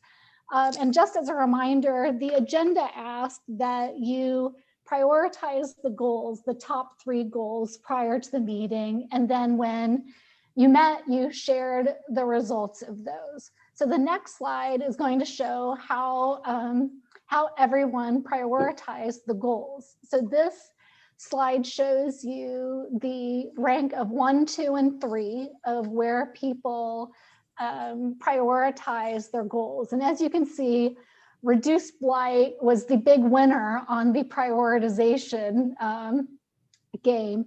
And so specifically on that one, it was the maintenance of existing infrastructure, sidewalks, alleys, that really got a lot of attention from the group. But that one overall received the highest number of dots.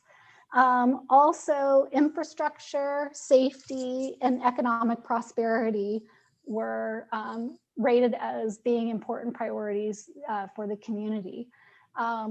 There were 2 areas that didn't get any dots, but that doesn't mean that they're not important. It just means at this moment in time, there are other needs that are needing attention more urgently than the others.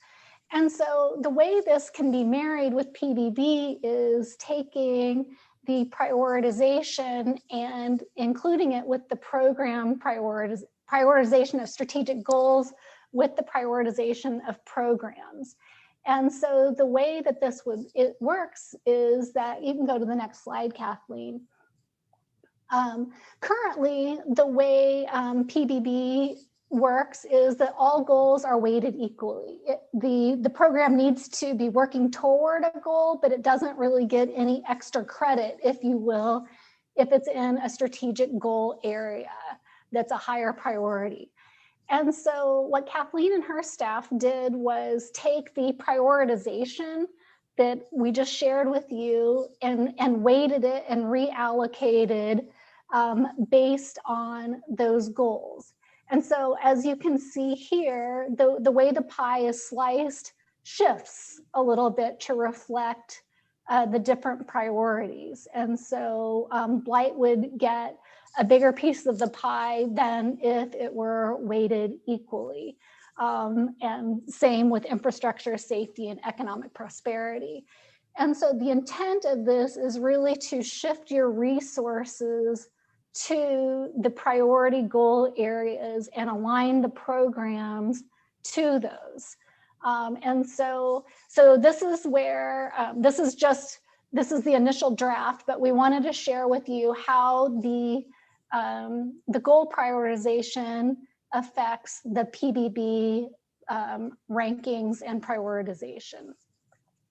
So I'm happy to answer any questions about that. Kathleen will talk a little bit more about the details of the specific programs and quartiles, but I'm happy to answer any questions you might have.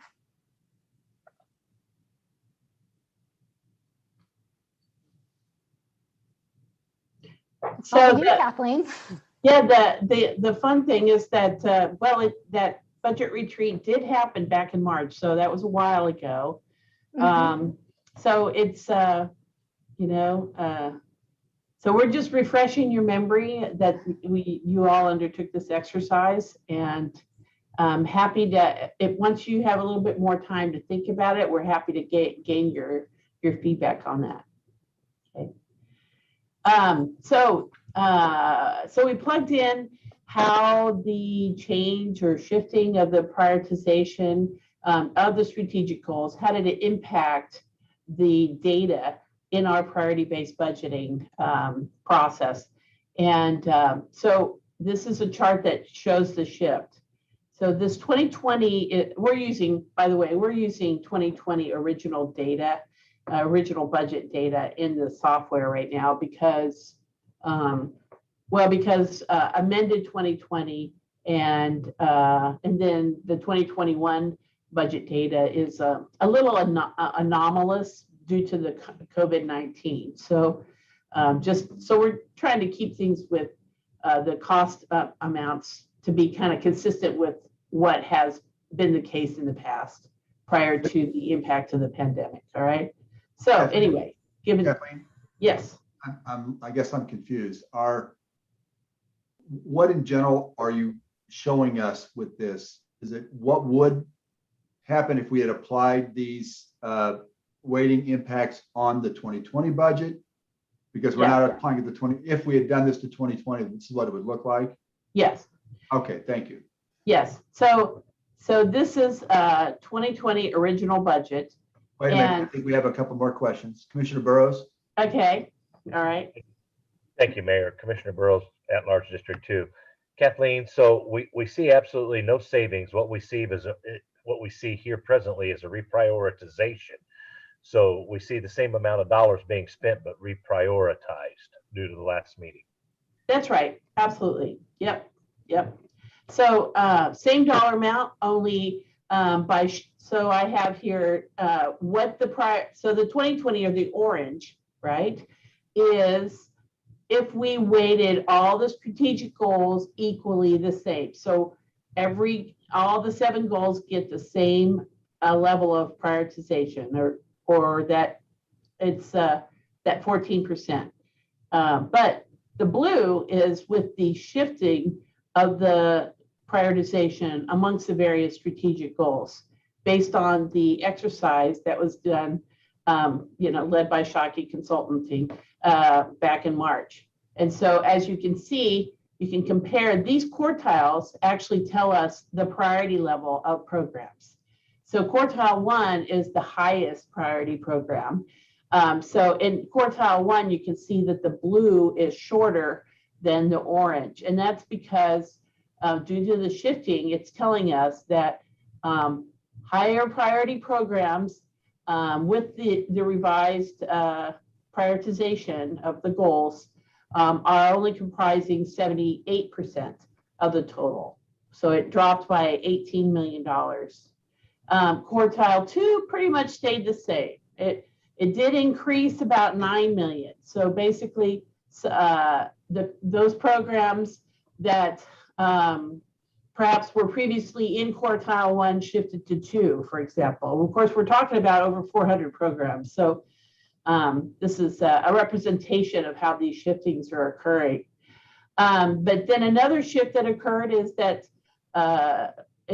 more shifting occurred down the line. So the quartile 3 is what I'm calling the lower priority programs. Those budgets shifted and those increased by $9 million. And then the lowest pretty much stayed the same. It stayed the same. It was not impacted by the shifting of the strategic goals and their prioritization. Commissioner Bynum has a question. Thank you, Mayor. It's Melissa Bynum, at-large District 1. I need some more help here. I don't know is this an example or a reality? Well, so this is the result of the exercise that was done in March as a budget retreat. So just compare this. For example, this is if all the 7 strategic goals were prioritized exactly the same, right? So for example, cohesion and communication have the same weight as blight or health. Over here on this one, you can see how those have changed based on the exercise, going back again, that Sheila and Molly undertook with you back in March, where you were given 3 dots and you were asked to tell us which of the programs or which of the goals would you select. And so the dots were placed. And what we did was we did a calculation of those dots to determine these new percentages. So, I was tracking with you till this slide. It's the next slide where I'm off kilter. Right. So as a result, all of these 400 programs, they're all scored based on the degree to which they achieve the results that are expected from any individual strategic goal, right? So if a strategic goal is given a higher weight and that program actually is geared towards that higher weight goal, then it's going to shift up in the quartile ranking or shift down if it's not. And so all the 400 goals, they are all shifting back and forth based on the change in this weighting system. And so this is the change that has occurred amongst all of the shifting programs. Right. Okay. And this is just an example, though. Yes, it's an right. This is example. just an example using the 2020 data of how it would have been different had this Okay. weighting been in place. But Yes. but my question remains, the salmon colored line is the original amount. The blue line is the adjusted weight amount. Yeah. And in quartile 1, I apologize. I might be trying these bullet points on the left-hand side of the screen say high priority program budgets dropped by $18 million. Yes. Now, why would we drop high priority budgets by 18 million? Kathleen, let me try this. So, Okay.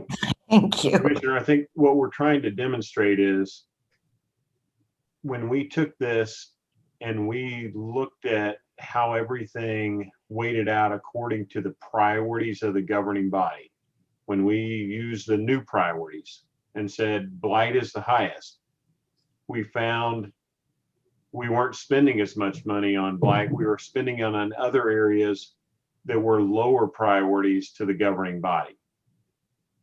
So there's no change in the total dollar figures on this page. But when we weighted it, we said, well, the highest priority of the commissioners, in the original budget, the highest priority of the commissioners got $96 million spent on them. Then we went back and said, okay, now let's reweight this, and Blight's the highest priority and the other items in that. Now we go, oh, look, we're really not spending as much of our budget on the commission's highest priorities as we thought we were. We're only spending 78. Now, some of those fell to quartile 2, which is good, but there were things in quartile 1 before that we, by giving everything an equal weight, we thought it was up there, but actually some of those quartile 1s are now in quartile 3, which is not a high priority for you. So this tells me, as I look forward to the 22 budget, that I need to probably if I'm going to follow these weighted averages, we're going to probably reduce in some areas that in 2020 we spent more money on, and then try to push more money into some other areas that are in those higher areas for you, higher priorities. Okay, I'll keep going with you. We'll try to keep clarifying that as we go along. Thank you. Commissioner McKiernan? Thank you. I hate to keep beating on this, but I'm trying to wrap my brain around this. And let me just throw something out there and you tell me if I'm on the right track or not. So let's say that we have 100 things that we do. Right. So we have 100, and I use 100 because it's going to divide easily into quarters. And originally, when we started this whole process, we looked at each of those things that we do and we said, how important is that thing that we do? And when we started to assign the importance of that thing we do, we had 25 that got the highest weight, quartile 1. We had 25 that got the second highest weight. And so we stratified all of these 100 things that we do based on how important we thought they were, kind of in an antiseptic. We disassembled everything and just looked at the parts. And then later we came back and said, now, if we consider our commission goals, then this goal area gets more weight than this goal area. And then did we go back and say, a whole bunch of the things that we have in quartile 1, when we look just individually at things that we do, and if somebody can, Kathleen, if you go back to slide 32, please. Let's see if I'm right here. I'm going to guess, and I'm going to pick on cohesion. I'm going to guess that there are some things that we do that when we disassembled everything, we looked at them and we said, that's really important. We need to do that. And they may have been rated so important that they got into quartile 1. But then when we as a commission said, but that particular goal area doesn't get as much weight, then some of those things that we do that were really important all by themselves now get a decreased emphasis when we apply this weighting. Am I on the right track with this or not? You got it. You are right on. Perfect. Okay. All right. So our if you could go to the next slide, please, then. So our error, if there, no, our process was that we initially just disaggregated everything and looked at everything we do and said, is that important? Yes or no. Right. And now we've modified that initial assessment with our later overlaying our commission goals. And so what I'm seeing here is a lot of things that originally fell into quartile 1, disaggregated, now get less emphasis and therefore less budget because they are attributed to or assigned to a goal that we have given a lower weight. You got it. Okay, thank you. Commissioner Ramirez? I after Commissioner McKiernan's explanation, I do not have a question. He helped answer all of the questions that we're having. So thank you, Commissioner McKiernan. Great. All right.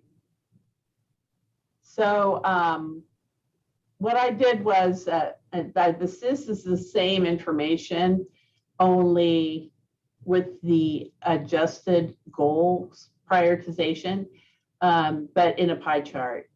So for example, we have in quartile 1 and 2, which are these blue ones, those are the higher priorities, and they comprise 68% of the total. But as you can see, there's $64 million, or 24% of our budget, is in a lower quartile 3, lower priority quartile, which we should actually call opportunity quartile, right? Because this is where opportunities lie for us to find some transformative adjustments and changes to our service level, to how we fund these programs, and also looking for regional partnerships where we can reduce service level so that we can find resources within the 64 million so that we can redirect them to this the blue area, which are the higher priority areas, so that we're actually following your direction in providing services to our residents that are of the highest priority. So, which are reducing blight, infrastructure, public safety, and health. So, okay. So in final, I'm going to give you kind of a recap of where we are with PBB. And so, because, many people think, gee, how is it that we're going to, get to where we need to be? It's such a big process. And yet you need to think of it as something that's very subtle and little by little, we're going to get to where we need to be. So, we can't achieve our community's priorities with the current status quo line item budgeting process. So, priority-based budgeting is what the approach we've adopted in order to transform our organization so that we're actually providing the services of highest priority to the residents.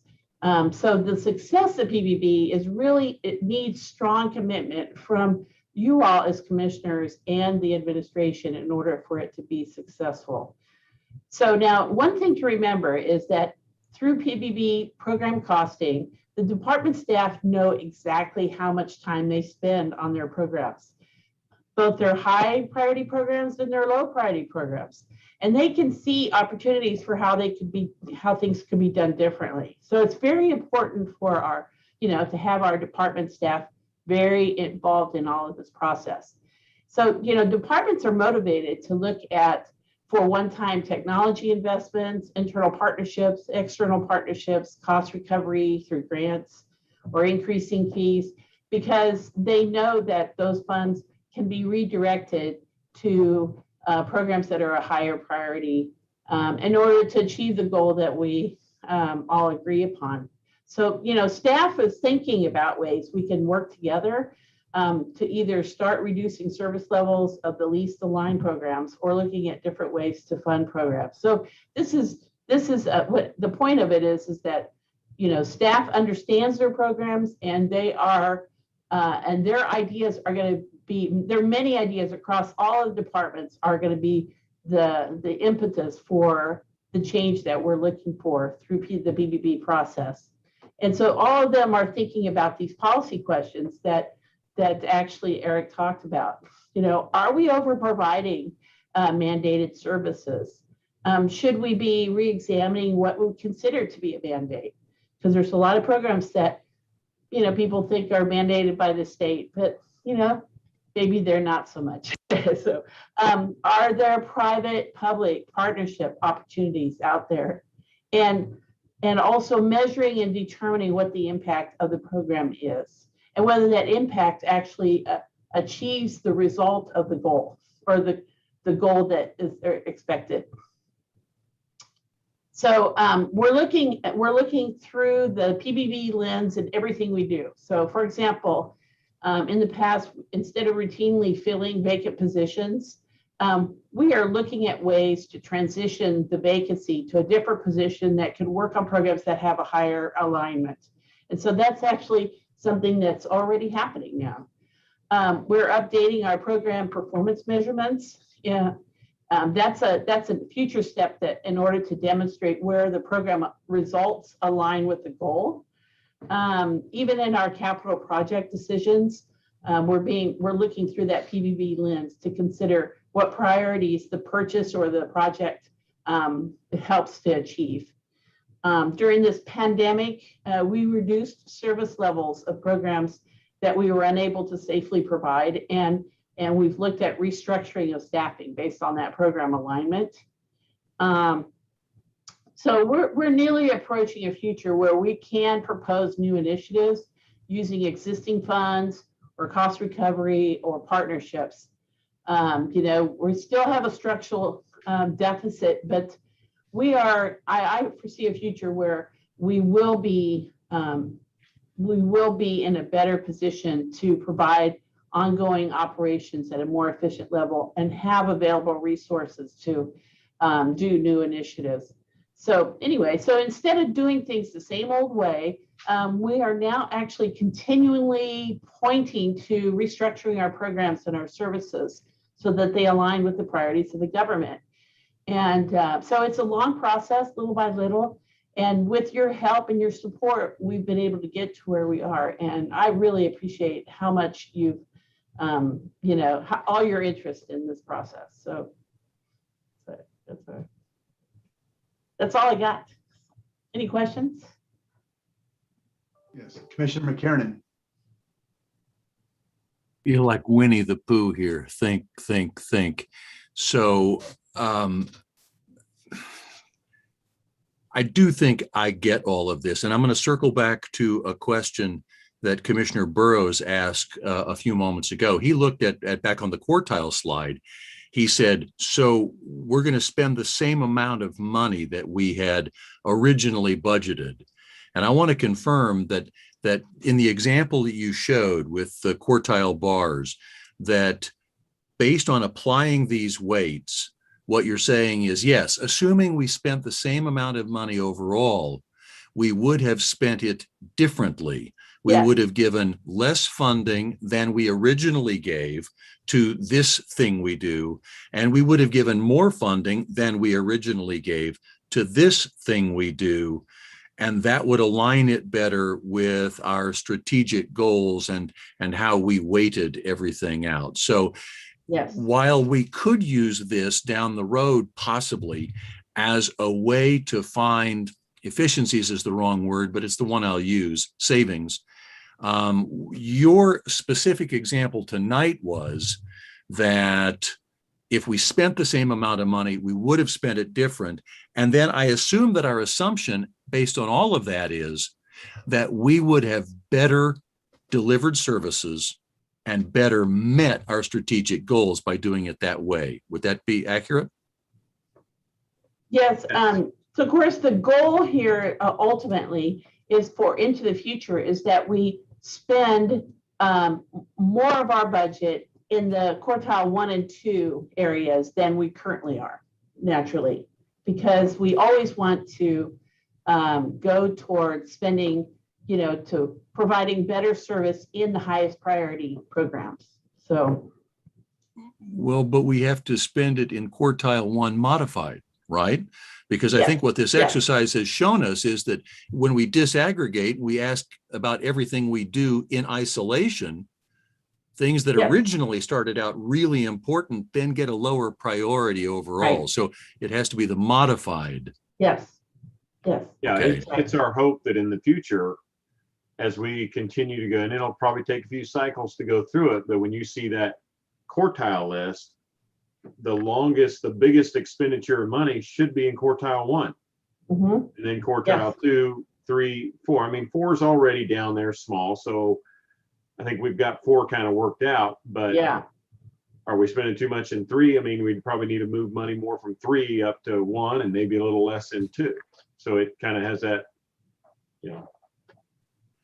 Okay, so if I go back and I just pick a goal here, increase safety and perception of safety. Out of those 100 things that we do, there might be 25 of those that are fall under the broad goal of increased safety and perception of safety.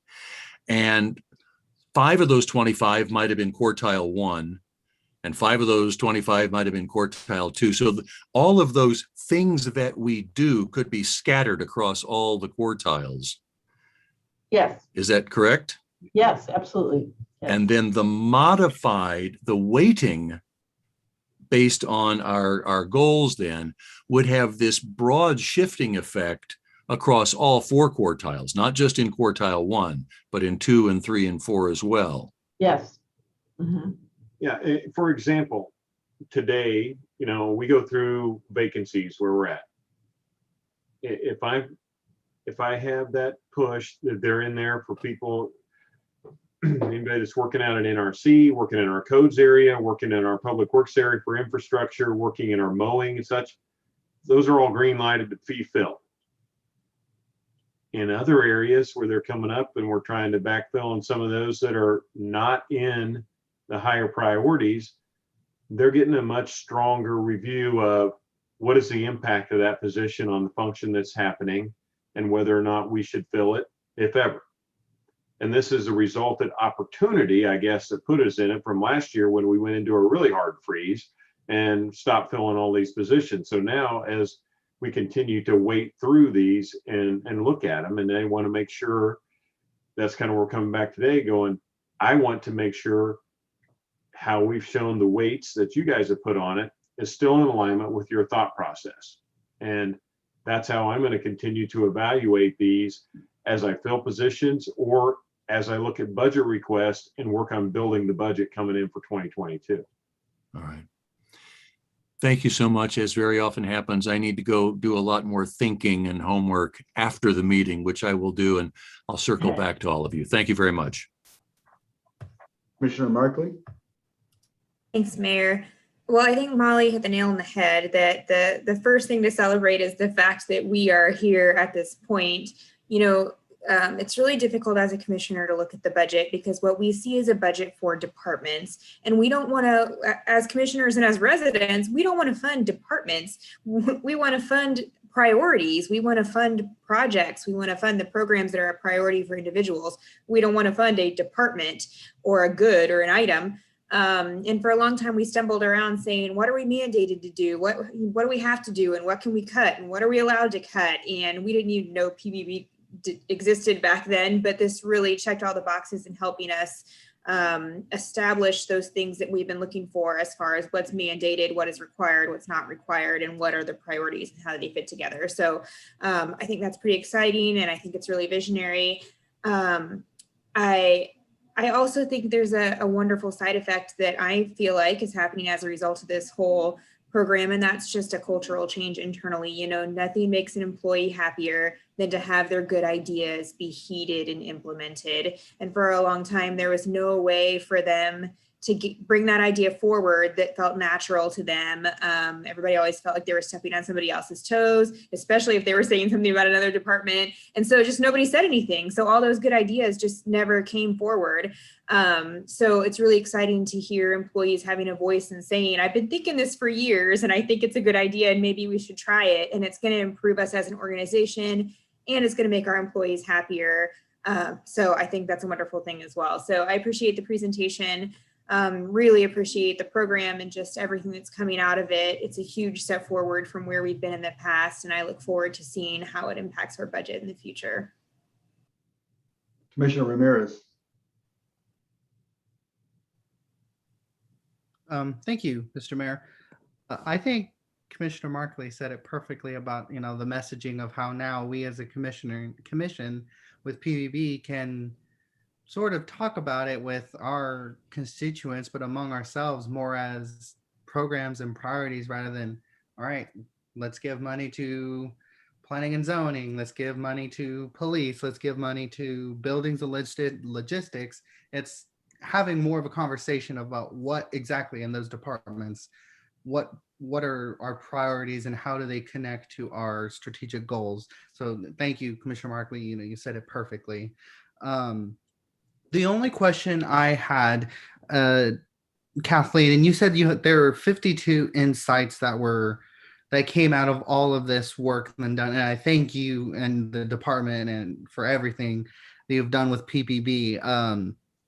Is there a way that we can see all 52 insights so that just, so that we can see so that I can see all of the hard work that, you guys have done. And I'm just curious to see what all of the other ones are as well. So yes, so we put together this list of insights that, as I mentioned, some of them actually are a number of them are actually in the midst of being implemented. So they're still there, but a whole slew of them are new ideas. And so we're kind of working through those. Internally, we want to take a closer look at them, but at some point we do want to share them with you. So. And I guess, Commissioner, we could throw that whole list. It was, like I mentioned, some of them are ones we're already doing. So I guess we could throw that list at you. I just it's kind of qualifying that out. Maybe it's getting through that and getting those marked off so that there's not an assumption. I think if you see that on there, you're probably thinking, well, why the heck aren't we doing that? But there were several in the list that that we're already doing. I think that's the only thing we probably need to clarify and pull off of there, isn't it, Kathleen? Yes. Then we could we can do the list with it, I guess, but it's clear. Well, and in the spirit of things, you should keep in mind this is coming from the ground up, from managers and also just line level staff with their ideas. So, it's not coming from administration. So. And I think that is great, and that's really great. Getting our employees involved in departments, and so that's why I was just curious if we could see, because I just curious to see all of the different ideas our employees have. It is exciting. It's exciting that we're doing this. So thank you for all that you do, Kathleen, and your department, and Doug and administration for all that you've been able to do with the PPB. And I think this is something that's really going to help Wyandotte, especially with us as a government, become more strategic and financially sustainable. So thank you for all that you've done. Thank you. Well, part of the process, I should mention, we also determined whether the insight is feasible, and also, whether there were some impediments that would preclude us from moving forward with it. Have we done it before? There were a number of qualifiers to all that. So that's why we're looking through all that. They're not clear-cut action plans, just so you keep in mind. Commissioner Johnson. Thank you, Mayor. And Kathleen, again, it's already been said, but I appreciate all the hard work that you all have put into this process and the whole PBB process as a whole. I'm personally excited about the possibilities and of what it's going to present to us and where it is taking us as a commission at large.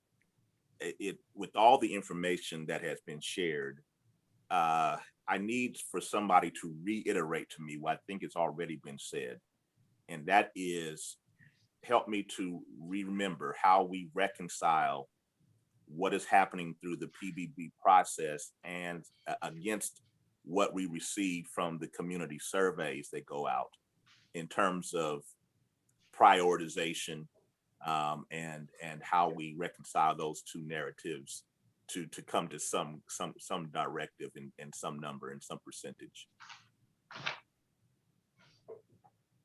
So the community survey informs the commission on how to prioritize all of those 7 strategic goals. So in my mind, I see the community survey as a means for informing all of you on what kind of policy should you be setting into the future in order to achieve the survey results that you receive through that community survey. I did want to point out that Melissa Sieben and I are working on a website to exactly link the PBB work with the community survey. And so we're actually working on that and hope to launch that, you know, in the next couple months, maybe. So, but that's where that, you know, that survey informs your strategic direction. So you're in the hot seat in terms of where the budget moves forward. And by determining what your priorities are amongst the 7 strategic goals, then we're able to measure the results against those that direction. Okay. Does that help? No, it does. Do you, or I guess if you begin to, I guess this is where my experience has drawn me in the past, is to always look at what is the worst thing that could happen. And so in that scenario, what do you foresee any situation where we could be caught in the crosshairs between what is revealed through the priority-based budgeting process and what our community has indicated are priorities while we're in betwixt surveys? Do you foresee anything like that occurring at any particular time? And if so, what might be the overall arching directive that will guide us? You know, I would probably say, Commissioner, where you could get caught in the crosshairs on something like this is everything we do as a government. You know, I guess it's the point, and Eric has reminded me of it a few times. It's easy for us to start new government programs. It's really difficult for us to ever stop doing them.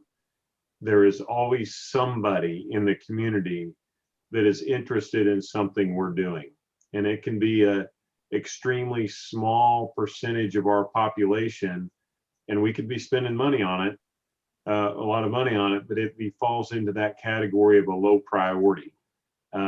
As you know, it doesn't take 1,000 people that are supporting a program for you to get 20 calls about it. I mean, there could be, if there's 20 people that are passionate about something, but they're the only 20 in the community, you could hear from it. Now, by percentage, it usually doesn't work that way, but there could be some things that fall into the categories of being just lower priorities that come out that, you know, if we're going to completely defund something, you know, we're going to bring that up. I would say this kind of falls more in the line of, okay, this area is not getting any kind of COLA adjustment to it. We're not going to continue to grow some of these certain areas. Some of them may go away, and those are ones we'll clearly make you aware of it, but others just that are part of the ice chunk that's below the iceberg floating along that we don't do as much in. Somebody may come back and say something to you about that and say, hey, why aren't we doing this or that? And, you know, and that's where, you know, we try to give you that information so you're aware of it, but I think it would be one of those that's maybe doesn't have any of your attention. We don't highlight it in some way just because it wasn't a massive move about the change in it. You'll know about those. It'll be one that gets a more of a smaller incremental move in doing less in that area. Mm-hmm. Yeah, that helps me a lot in terms of my thought process there.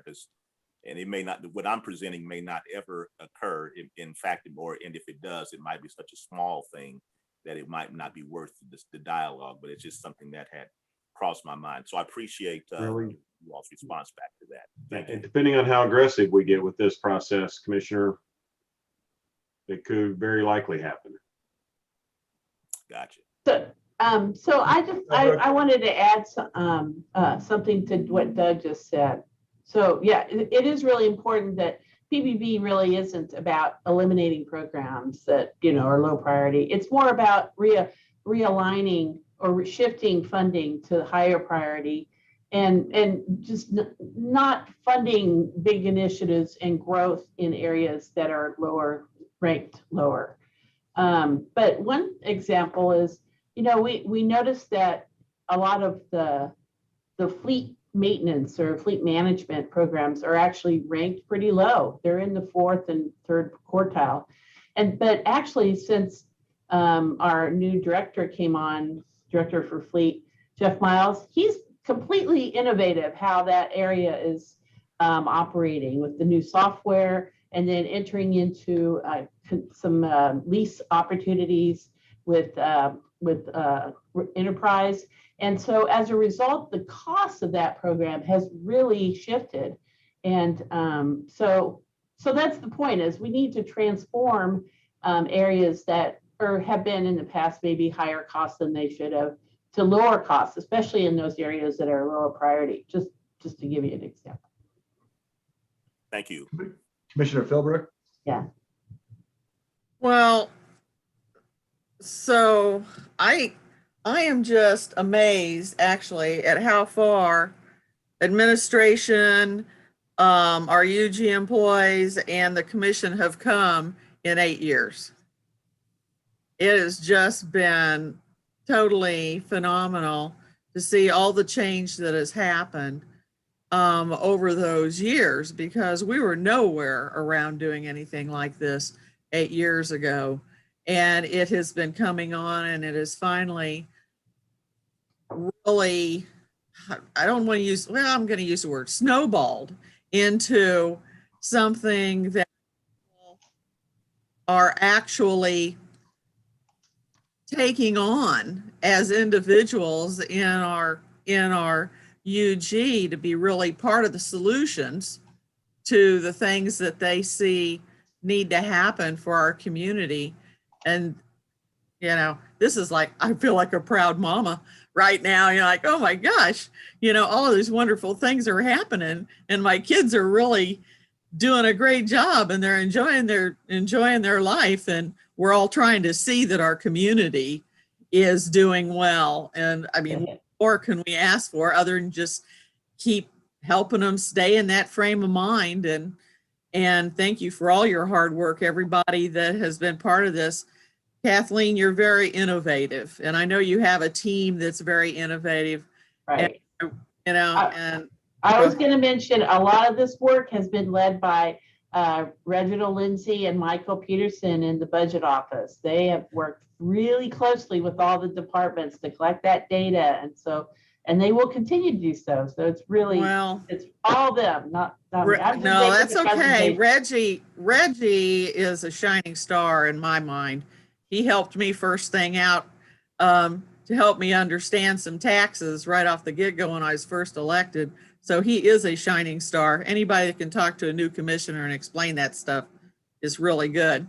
But now everybody, and Doug, your fault now, because you've actually helped with the mayor's office and all your administration to make these things happen. And so just keep listening to your administration and your department heads, and let them help you further all of this great work that's going on. Thanks a bunch. Okay, we're at 7:15. Mr. Bach, I think we are done with our presentation tonight. We are, sir. Thank you. Thank you all. Thank you.